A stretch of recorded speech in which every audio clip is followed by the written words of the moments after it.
ನಮಸ್ತೆ ಶಾಂತಲಾ ಅಶೋಕ್ ಮೇಡಮ್, ಹೇಗಿದ್ದೀರಾ? ನಮಸ್ತೆ ಸರ್. ನಾನು ಚೆನ್ನಾಗಿದ್ದೀನಿ. ಮ್ಹೂ. ಬಹುಶಃ ನೀವು ಎಲ್ಲ ಚೆನ್ನಾಗಿದ್ದೀರಾ ಅಂತ ಅನ್ಕೊಂಡಿದ್ದೀನಿ. ಆ, ಹೌದು ಮೇಡಮ್, ನಾನು ಹಿರಿಸಾವೆ ಕಿರಣ್. ಆ ನುಡಿತೋರಣ ಬಳಗದಿಂದ ಒಂದು ಹೊಸದಾದಂತಹ ಪ್ರಯೋಗವನ್ನ ಮಾಡಬೇಕು ಅಂತ ನಾವು ಅನ್ಕೊಂಡ್ವಿ. ಬಳಗದಲ್ಲಿ ಆಗಾಗ ಒಂದಿಷ್ಟು ಏನೋ ಹುಚ್ಚು ಹತ್ತುತ್ತಾ ಇರುತ್ತೆ, ಆವಾಗ ಒಂದಿಷ್ಟು ಪ್ರಯೋಗಗಳನ್ನ ನಾವು ಮಾಡ್ತಾ ಇರ್ತೀವಿ. ಅಂತಹ ಪ್ರಯೋಗಗಳ ಸಾಲಿಗೆ ಇದೊಂದು ಹೊಸ ಪ್ರಯೋಗ, ಬೆಳದಿಂಗಳ ಅತಿಥಿ ಅಂತ ಹೇಳಿ. ಹೌದು. ಅದನ್ನ ಈ ವರ್ಷದ ಈ ತಿಂಗಳಿಂದ ನಾವು ಶುರು ಮಾಡ್ತಾ ಇದ್ದೀವಿ. ಖುಷಿ ಅಂತಂದ್ರೆ ನಮ್ಮ ಬೆಳದಿಂಗಳ ಅತಿಥಿಯ ಮೊದಲ ಅತಿಥಿ ನೀವೇ. ಅದು ನನ್ನ ಸುಕೃತ. ಇದರ ಹ, ಉದ್ದೇಶ ಅಂದ್ರೆ ಮೇಡಮ್, ಒಂದಿಷ್ಟು ಸಾಹಿತಿಗಳ, ಬರಹಗಾರರ ಪರಿಚಯ ಮತ್ತು ಅವರ ಸಾಹಿತ್ಯಿಕ ಸಾಧನೆಗಳ ಒಂದು ಪರಿಚಯವನ್ನ ನಮ್ಮ ಓದುಗರಿಗೆ, ಕೇಳಿಗರಿಗೆ, ನುಡಿತೋರಣ ಸದಸ್ಯರಿಗೆ ಅಷ್ಟೇ ಅಲ್ಲ, ಹೊರಗಿನ ಪ್ರಪಂಚಕ್ಕೂ ಸಹ ಮಾಡಿಕೊಡೋದು ಈ ಸಂದರ್ಶನದ ಉದ್ದೇಶ. ಇದನ್ನ ಹ್ಮ್. ನಾವು ಯೂಟ್ಯೂಬ್ಗೂ ಸಹ ಹಾಕ್ತೀವಿ. ಹೀಗಾಗಿ ಈ ಸಂದರ್ಶನದ ಮೊದಲ ಭಾಗಕ್ಕೆ, ಮೊದಲ ಆವೃತ್ತಿಗೆ ತಮಗೆ ಹೃತ್ಪೂರ್ವಕ ಸ್ವಾಗತ. ಧನ್ಯವಾದ ಸರ್. ಹ್ಮ್. ಆ, ಯಾ ನಾನು ಶಾಂತಲಾ ಅಶೋಕ್ ಅಂತ, ವಿಜಯನಗರದ ನಿವಾಸಿ. ಮತ್ತೆ ನುಡಿ ತೋರಣದ ಪ್ರತಿಯೊಬ್ಬ ಬಂಧುವಿಗೂ ನನ್ನ ಶಿರಸಾಷ್ಟಾಂಗ ಪ್ರಣಾಮಗಳು ಅಂತ ತಿಳಿಸ್ತಾ ಇದ್ದೀನಿ. ಆ, ಮತ್ತೆ ಈ ಬೆಳದಿಂಗಳ ಅತಿಥಿ ಕಾರ್ಯಕ್ರಮಕ್ಕೆ ನನ್ನನ್ನ ಆಯ್ಕೆ ಮಾಡಿಕೊಂಡಿರೋದು ನನ್ನ ಸುಕೃತ ಅಂತಾನೆ ಭಾವಿಸ್ತೀನಿ. ಮತ್ತೊಮ್ಮೆ ಎಲ್ಲರಿಗೂ ನನ್ನ ನಮಸ್ಕಾರಗಳು. ನನ್ನ ಮೊದಲ ಕೃತಜ್ಞತೆ ನಾನಿಲ್ಲಿ ಸಲ್ಲಿಸಬೇಕಾಗಿರೋದು ಶ್ರೀಮತಿ ಅನಸೂಯ ಸಿದ್ದರಾಮ ಮೇಡಮ್ ಅವ್ರಿಗೆ. ಏಕೆಂದ್ರೆ ಈ ಹಿರಿಯ ಚೇತನದ ಮೂಲಕ ನಾನು ಈ ಬಳಗಕ್ಕೆ ಸೇರ್ಪಡೆಯಾಗಿರೋದು ನನಗೊಂದು ಹೆಮ್ಮೆ. ಅಮ್ಮ, ಈ ಮೂಲಕ ನಿಮಗೆ ನನ್ನ ಪ್ರಣಾಮಗಳು. ಹಾಗೆ ಈ ಸಂದರ್ಶನದ ರೂವಾರಿಗಳಾದ ಶ್ರೀಯುತ ಕಿರಣ್ ಕುಮಾರ್ ಅವರಿಗೆ, ಸರ್, ನಿಮಗೂ ನನ್ನ ನಲ್ಮೆಯ ನಮನಗಳು. ಇನ್ನು ಸಂದರ್ಶನ ಆಗಿಲ್ಲ ಮೇಡಮ್, ಆಗ್ಲಿ, ಹ್ಮ್. ಹೇಳೋರಂತೆ ಹ್ಮ್. ವಂದನೆಗಳು. ಈಗ ನೇರವಾಗಿ ಶುರು ಮಾಡೋಣ ಮೇಡಮ್. ಹಾ. ಹೇಳಿ, ಮೊದಲು ಒಂದು ನಿಮಿಷ ನಿಮ್ಮ ಬಗ್ಗೆ ಒಂದಿಷ್ಟು ಸ್ಥೂಲವಾಗಿ ಪರಿಚಯ ಮಾಡ್ಕೊಡಿ, ನಂತರ ಶುರು ಮಾಡ್ಕೋಣ. ಹ್ಮ್. ನಾನು ಆಗ್ಲೇ ತಿಳಿಸಿದ ಹಾಗೆ ವಿಜಯನಗರದ ನಿವಾಸಿ ಶಾಂತಲಾ ಅಶೋಕ್ ಅಂತ. ನಂದು ಶಿಕ್ಷಕ ವೃತ್ತಿಯಲ್ಲಿ ನಾನು ಸುಮಾರು 3 ದಶಕಗಳ ಕಾಲ ಕಳೆದಿದ್ದೇನೆ. ಆಮೇಲೆ ಮುಖ್ಯೋಪಾಧ್ಯಾಯಿನಿಯಾಗಿಯೂ ಸಹ ನಾನು ಕಾರ್ಯನಿರ್ವಹಿಸಿದ್ದೇನೆ. ನನ್ನ ಬಾಲ್ಯ ಮತ್ತೆ ನನ್ನ ಹುಟ್ಟು, ನನ್ನ ಓದು ಎಲ್ಲ ಸಹ ಬೆಂಗಳೂರಿನ ಚಾಮರಾಜಪೇಟೆಯಲ್ಲಿ ಆಗಿತ್ತು. ಮತ್ತೆ ನನ್ನ ಪ್ರಾಥಮಿಕ ವಿದ್ಯಾಭ್ಯಾಸ ಅದು ಸಹ ಚಾಮರಾಜಪೇಟೆಯ ಕಸ್ತೂರಿಬಾ ಶಾಲೆಯಲ್ಲಿ ಆಗಿರೋದು. ಮತ್ತೆ ಪ್ರೌಢ ಶಿಕ್ಷಣ ಅದರ ಪಕ್ಕದಲ್ಲೇ ಇದ್ದಂತಹ ಚಾಮರಾಜಪೇಟೆ ಗರ್ಲ್ಸ್ ಹೈಸ್ಕೂಲ್ ಅಂತ ಇತ್ತು. ಈಗ ಅದನ್ನ, ಅಂದ್ರೆ ನಾವು ಓದುವಾಗ ಅದನ್ನ ಮಾಧು ಕೃಷ್ಣಯ್ಯ ಗರ್ಲ್ಸ್ ಹೈಸ್ಕೂಲ್ ಅಂತ ಕರೀತಾ ಇದ್ರು. ಈಗ ಅದನ್ನ ಚಾಮರಾಜಪೇಟೆ ಗರ್ಲ್ಸ್ ಹೈಸ್ಕೂಲ್ ಅಂತ ಹೇಳಿ ಕರೀತಾರೆ. ಸೊ ಇಲ್ಲಿ ನನ್ನ ಪ್ರೌಢ ಶಿಕ್ಷಣ ಆಯ್ತು.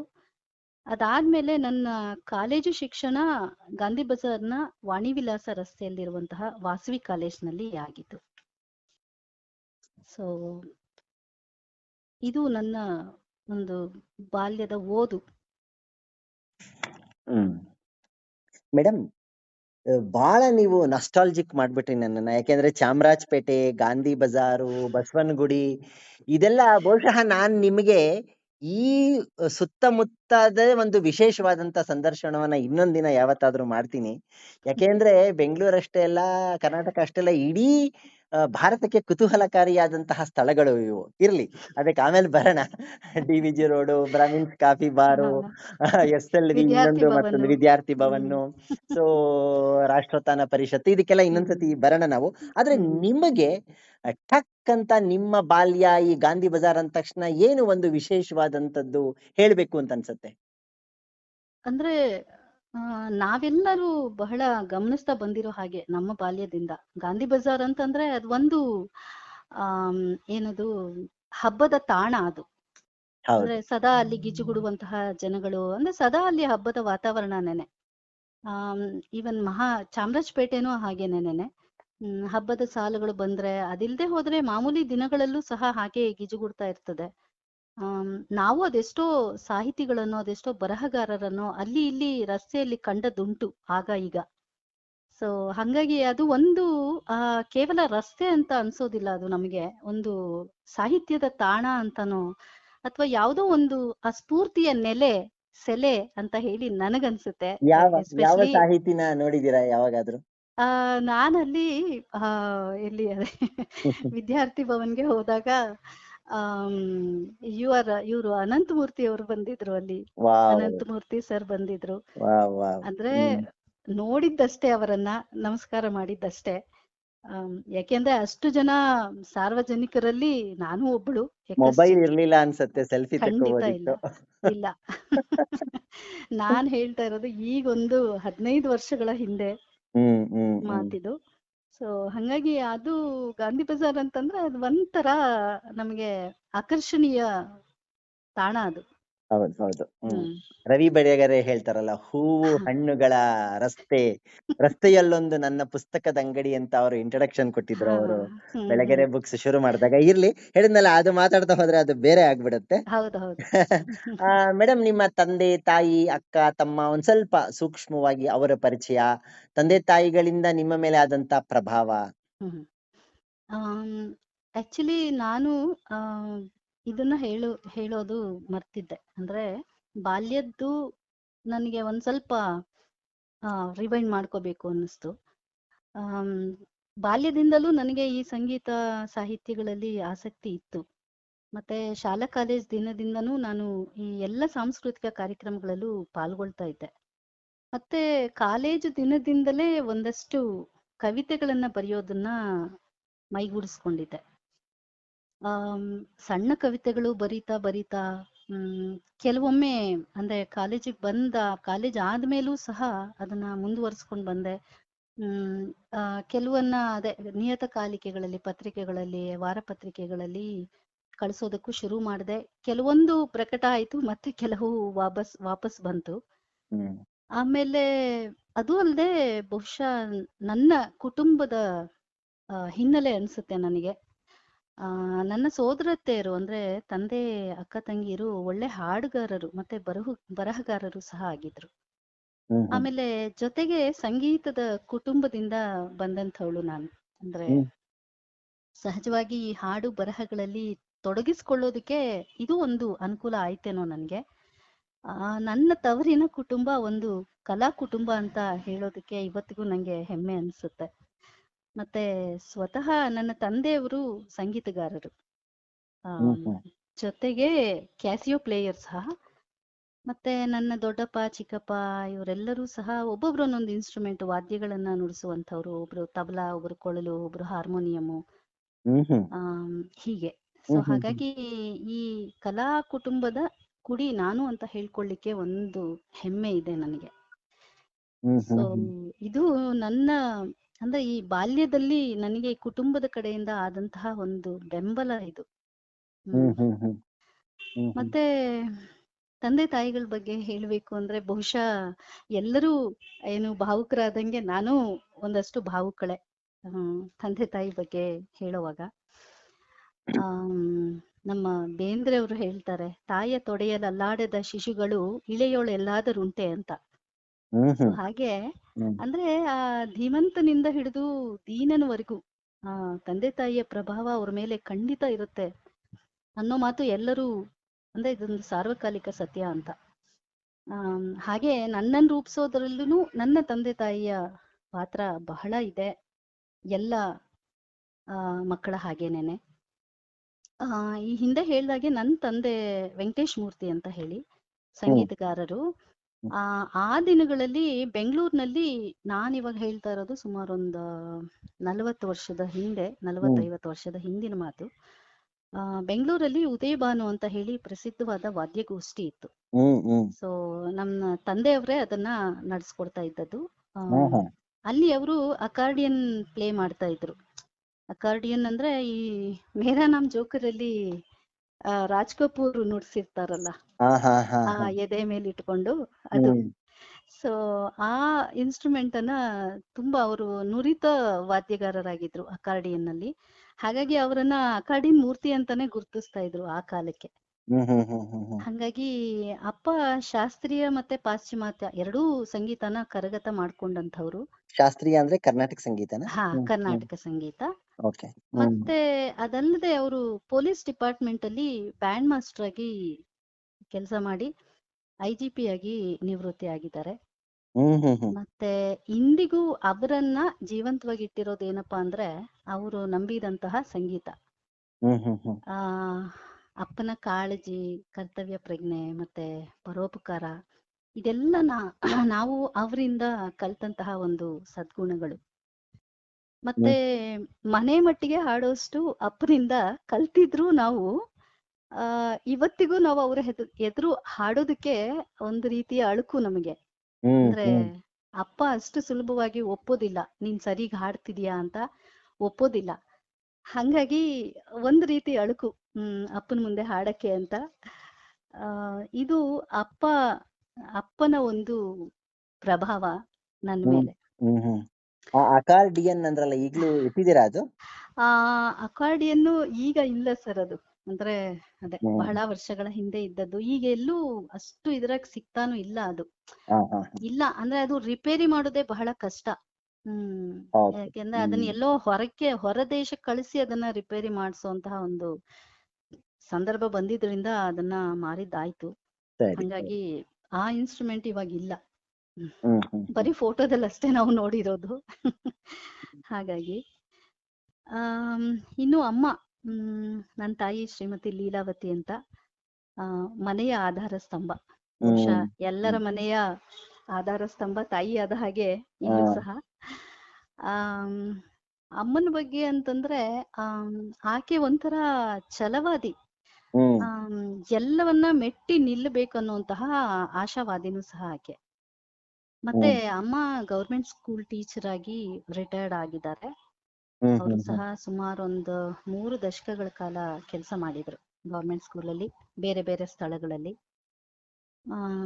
ನಾವೆಲ್ಲ ಇವತ್ತು ಒಂದಷ್ಟು ಕಲಿತು ಎಲ್ರ ಜೊತೆ ಬೆರೆತು ಇದ್ದೀವಿ ಅಂತಂದ್ರೆ ಅದಕ್ಕೆ ಕಾರಣ ನನ್ನ ತಾಯಿ ಅಂತಾನೆ ಹೇಳ್ಬೋದು.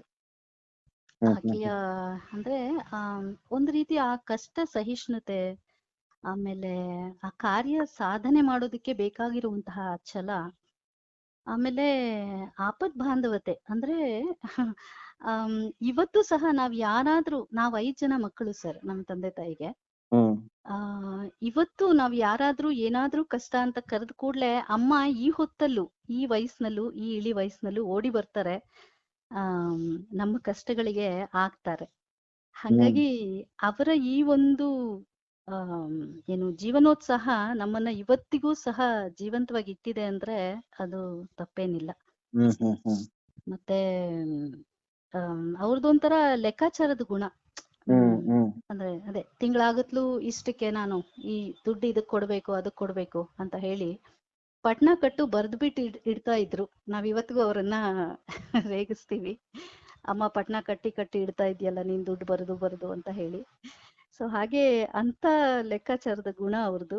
ಹ್ಮ್ ಹ್ಮ್ ಹ್ಮ್. ಬಹುಶಃ ಏನು ಇಷ್ಟು ಪಟ್ನ ಕಟ್ಟಿಡ್ತಿದ್ರು ನಂಗೆ ಅರ್ಥ ಆಗ್ಲಿಲ್ಲ. ಅಂದ್ರೆ ದುಡ್ಡಿನ ಲೆಕ್ಕಾಚಾರನ? ಅಲ್ಲ ಅಂದ್ರೆ ಫಾರ್ ಎಕ್ಸಾಂಪಲ್ ನಾನು ಯಾವಾಗ PUC ಇದ್ದಾಗ ಟೈಪಿಂಗ್ ಹೋಗ್ತಾ ಇದ್ದದ್ದು ಓಕೆ. ಅವಾಗ. ಅವಾಗ ಎಲ್ರು ಟೈಪಿಂಗ್ ಶಾರ್ಟ್ ಆ ಹ್ಯಾಂಡ್ ಇದ್ದಿದ್ದೆ. ಆ ಇದ್ದದ್ದು. ಸೊ 2 ವರ್ಷ ಸೀನಿಯರ್ ಜೂನಿಯರ್. ಹ್ಮ್. ಟೈಪಿಂಗಿಗೆ ತಿಂಗಳಿಗಿಷ್ಟು ಅಂತ ಹೇಳಿ ಹಣ ಕಟ್ಟಬೇಕಲ್ಲ. ಹಾ ಹಾ ಸೊ ಹಾ. ಅದೆಷ್ಟೋ ಒಂದು 15 ರೂಪಾಯೋ 12 ರೂಪಾಯೋ ಎಷ್ಟೋ ಓ. ಅದು ಮಂತ್ಲಿ ಫೀಸು ಓಕೆ ಆಯ್ತಲ್ಲ. ಓಕೆ ಓಕೆ, ಗೊತ್ತಾಯ್ತು. ಹ್ಮ್ ನನ್ನದು ಸೀನಿಯರ್ ಜೂನಿಯರ್ ಟೈಪಿಂಗ್ ಆದ್ಮೇಲೂ ಸಹ ಅಮ್ಮ ಆ ದುಡ್ಡನ್ನ ಹಾಗೆ ಬರೆದು ಟೈಪಿಂಗ್ ದುಡ್ಡು ಅಂತ ಬರೆದು ಒಂದ್ ಚೀಟಿಲಿ ಕಟ್ಟಿ ವಾವ್, ಇಟ್ಟು ಬಿಡ್ತಾ ನೋಡಿ. ಇದ್ರು. ಹ್ಮ್ ಹ್ಮ್ ಹ್ಮ್ ಹ್ಮ್. ನಾವು ಬಹಳಷ್ಟು ಸಲ ಆಡ್ಕೊಂಡ್ ನಕ್ಕಿದೀವಿ, ಅಮ್ಮ ನನ್ ಟೈಪಿಂಗೇ ಆಗೋಯ್ತು ಮತ್ತೆ ನೀನ್ ಆ ದುಡ್ಡನ್ನ ಎತ್ತಿಡ್ತಾ ಇದೀಯಾ ಅಂತ.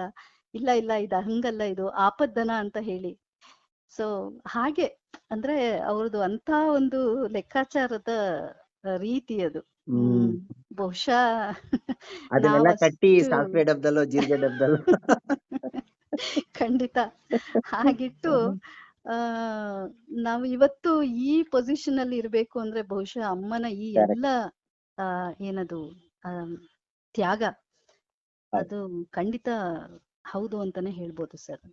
ಸೊ ಹ್ಮ್ ಅಮ್ಮಂದು ಈ ಎಲ್ಲ ಗುಣ ಹ್ಮ್ ನಮಗೆ ಒಂದು ಬಳುವಳಿಯಾಗಿ ಬಂದಿದೆ ನಮಗೂನು.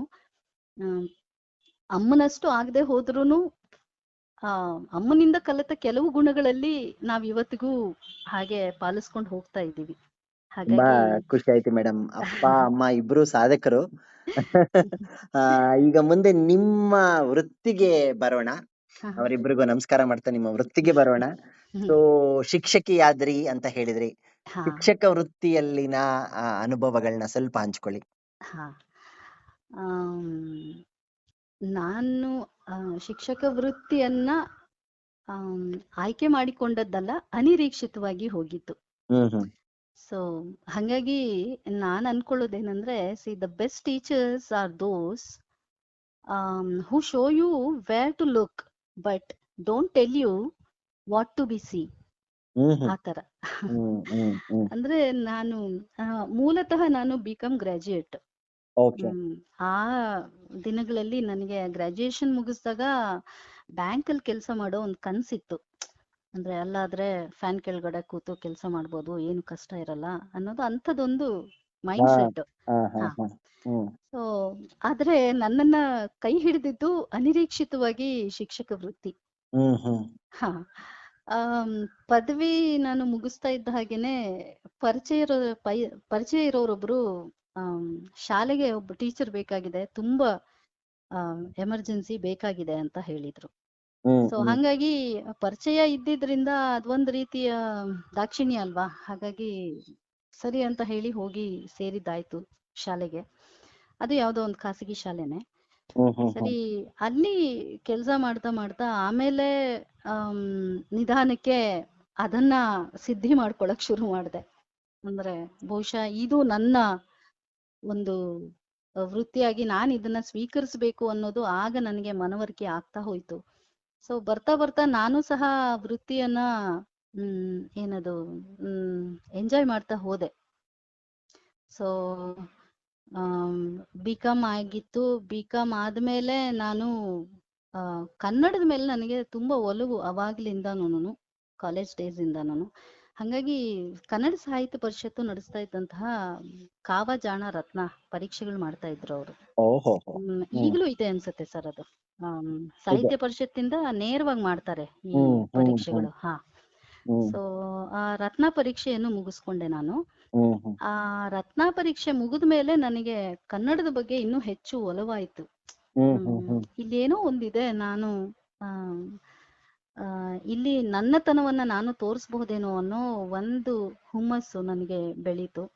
ಹಾಗಾಗಿ ಕನ್ನಡದಲ್ಲಿ MA ಮಾಡ್ಕೊಂಡೆ. ಅದಾದ್ಮೇಲೆ ಶಿಕ್ಷಕ ವೃತ್ತಿಯನ್ನ ನಾನು ಆಯ್ಕೆ ಮಾಡಿಕೊಂಡಿದ್ರಿಂದ B.Ed ಮಾಡ್ಲೇಬೇಕಾಗಿತ್ತು, ಯಾಕೆಂದ್ರೆ ಅದು ಇಲಾಖೆಯ ನಿಯಮ. ಸೊ ಹಾಗಾಗಿ B.Ed ಅನ್ನ ಮಾಡ್ಕೊಂಡಿದ್ದಾಯ್ತು. MA B.Ed ಅನ್ನ ಮಾಡ್ಕೊಂಡು ಸೊ ಆ ಶಿಕ್ಷಕ ವೃತ್ತಿಯಲ್ಲಿ ಸುಮಾರು 3 ದಶಕಗಳ ಕಾಲ ಕಳೀತು. ನಾನು ಸುಮಾರು 2 ವರ್ಷ ಆನೇಕಲ್ ಹತ್ರ ಇದ್ದಂತಹ ಒಂದು ಖಾಸಗಿ ಶಾಲೆಯಲ್ಲಿ ಕೆಲಸ ಮಾಡಿದೆ. ಅಂದ್ರೆ ಮದುವೆಗೆ ಮುಂಚೆ. ಮದುವೆ ಆದ್ಮೇಲೆ ನಾನು ಇಲ್ಲಿ ವಿಜಯನಗರದ ಖಾಸಗಿ ಶಾಲೆಯಲ್ಲಿ ಕೆಲ್ಸಕ್ಕೆ ಸೇರ್ಕೊಂಡೆ. ಅಲ್ಲಿ 28 ವರ್ಷಗಳ ಕಾಲ ಕೆಲಸ ಮಾಡಿದೆ. ಪೂರ್ತಿ ಕನ್ನಡ ಶಿಕ್ಷಕಿ. ಹೌದು. ಮತ್ತೆ ಮುಖ್ಯೋಪಾಧ್ಯಾಯಿನಿಯಾಗಿ ಇಲ್ಲಿ ಬಡ್ತಿನೂ ಸಿಕ್ತು ನನಗೆ. ಹಾಗಾಗಿ 2ರ ಅನುಭವನೂ ನನಗಿಲ್ಲಿ ಈ ಖಾಸಗಿ ಶಾಲೆಯಲ್ಲಿ ಸಿಕ್ತು ಅಂತ ಅದೊಂದು ತೃಪ್ತಿ ನನಗೆ.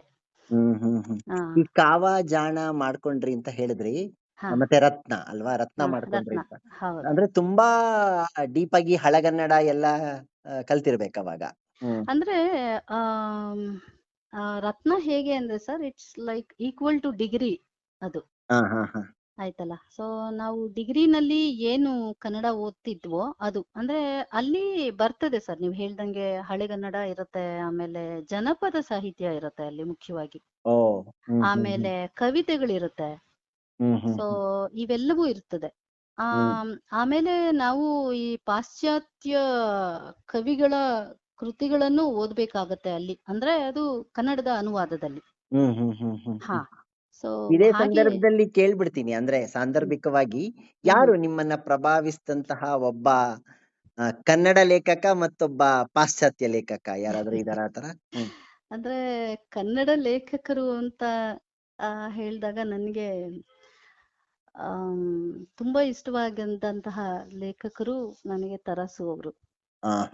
ಹ್ಮ್ ಸೊ ಯಾಕೆಂದ್ರೆ ಅದು ಆ ವರ್ಣನೆ ಆ ಇತಿಹಾಸವನ್ನ ಕಟ್ಟಿಕೊಟ್ಟಂತಹ ಅವರ ರೀತಿ ಅದು ಬಹುಶಃ ಮತ್ತೆಲ್ಲೂ ಕಾಣಸಿಗೋಕೆ ಸಾಧ್ಯ ಇಲ್ಲ ಅಂತ ನನಗೆ. ಮತ್ತೆ ಕೀಟ್ಸ್ ಇಂಗ್ಲಿಷ್ ನಲ್ಲಿ ಕೀಟ್ಸ್ ಜಾನ್ ಕೀಟ್ಸ್ ತುಂಬಾ ಅಂದ್ರೆ ಅವರ ಒಂದಷ್ಟು ಪೊಯಮ್ಸ್ ಅನ್ನ ಓದಿದ್ದೇನೆ ಅಷ್ಟೇನೆ, ಕೆಲವು ಅನುವಾದಗಳನ್ನ ಓದಿದ್ದೇನೆ ಅಷ್ಟೇನೆ. ಅದು ಆಗ ನಾನು ರತ್ನ ಮಾಡುವಾಗ ಓದಿದ್ದು. ಹಾಗಾಗಿ ಇದೆಲ್ಲ ಒಂದ್ ಸ್ವಲ್ಪ ಸಹಾಯ ಮಾಡ್ತು ನನಗೆ. ಅಂದ್ರೆ ನನ್ನ ಟೀಚಿಂಗ್ ಅಲ್ಲೂ ಇವೆಲ್ಲ ನಾನು ಬಳಸ್ಕೊಳ್ಳುವಂತಹ ಒಂದು ಅವಕಾಶ ನನಗೆ ಸಿಕ್ತು. ಹಾಗಾಗಿಯೇ ನಾನು ಈ ವೃತ್ತಿಯನ್ನ ಪ್ರೀತಿಸೋದಕ್ಕೆ ಶುರು ಮಾಡಿದ್ದು. ಅಂದ್ರೆ ಅದೇ ನನ್ನೆಲ್ಲ ಈ ಒಳಗಿನ ಇದೆಲ್ಲ ಇಟ್ಕೊಂಡಿದ್ದದನ್ನೆಲ್ಲಾನು ಹೊರಗೆ ಹಾಕಿ ಮಕ್ಕಳ ಕೈಯಲ್ಲಿ ಏನೋ ಹೇಳ್ಸಿ ಅಥವಾ ಅವರಿಂದ ಏನೋ ಬರ್ಸಿ ಹೀಗೆ. ಸೊ ಇಂಥದೊಂದು ಕೆಲ್ಸಕ್ಕೂ ಇದು ನನಗೆ ಸಹಾಯ ಆಯ್ತು ಅಂದ್ರೆ ತಪ್ಪೇನಿಲ್ಲ. ಖಂಡಿತ ಖಂಡಿತ. ಬಹುಶಃ ತಾರಾಸು ಅವರನ್ನ ಇಷ್ಟಪಡದಂತಹ ಕನ್ನಡಿಗ ಇಲ್ವೇ ಇಲ್ಲ ಅನ್ಕೊಡಿ. ಅಂದ್ರೆ ಅವ್ರನ್ನ ಓದ್ದೋರು. ಖಂಡಿತ ಖಂಡಿತ. ನನಗೂ ಸಹ ಭೈರಪ್ಪನವ್ರ ನಂತರ ತಾರಾಸು ಅವರು ಫೇವರೇಟ್.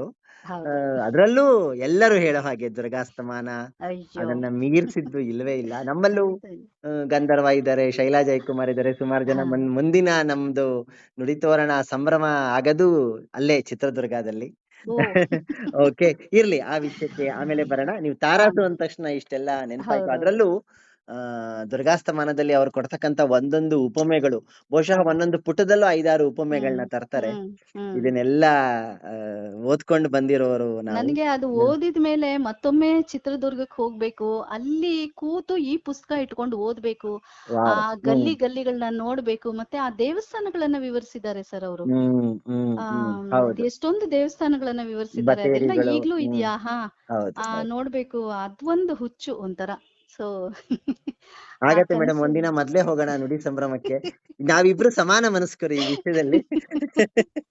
ಓಕೆ, ಮುಂದಕ್ಕೆ ಹೋಗೋಣ.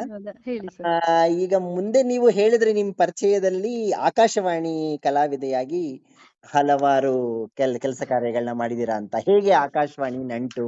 ಅಲ್ಲೇನ್ ಮಾಡಿದ್ರಿ? ಆಕ್ಚುಲಿ ಆಕಾಶವಾಣಿ ಅದು ಸಹ ಒಂದು ರೀತಿ ಅನಿರೀಕ್ಷಿತ ನನಗೆ ಒಂದು ಅವಕಾಶ ಸಿಕ್ಕಿದ್ದು.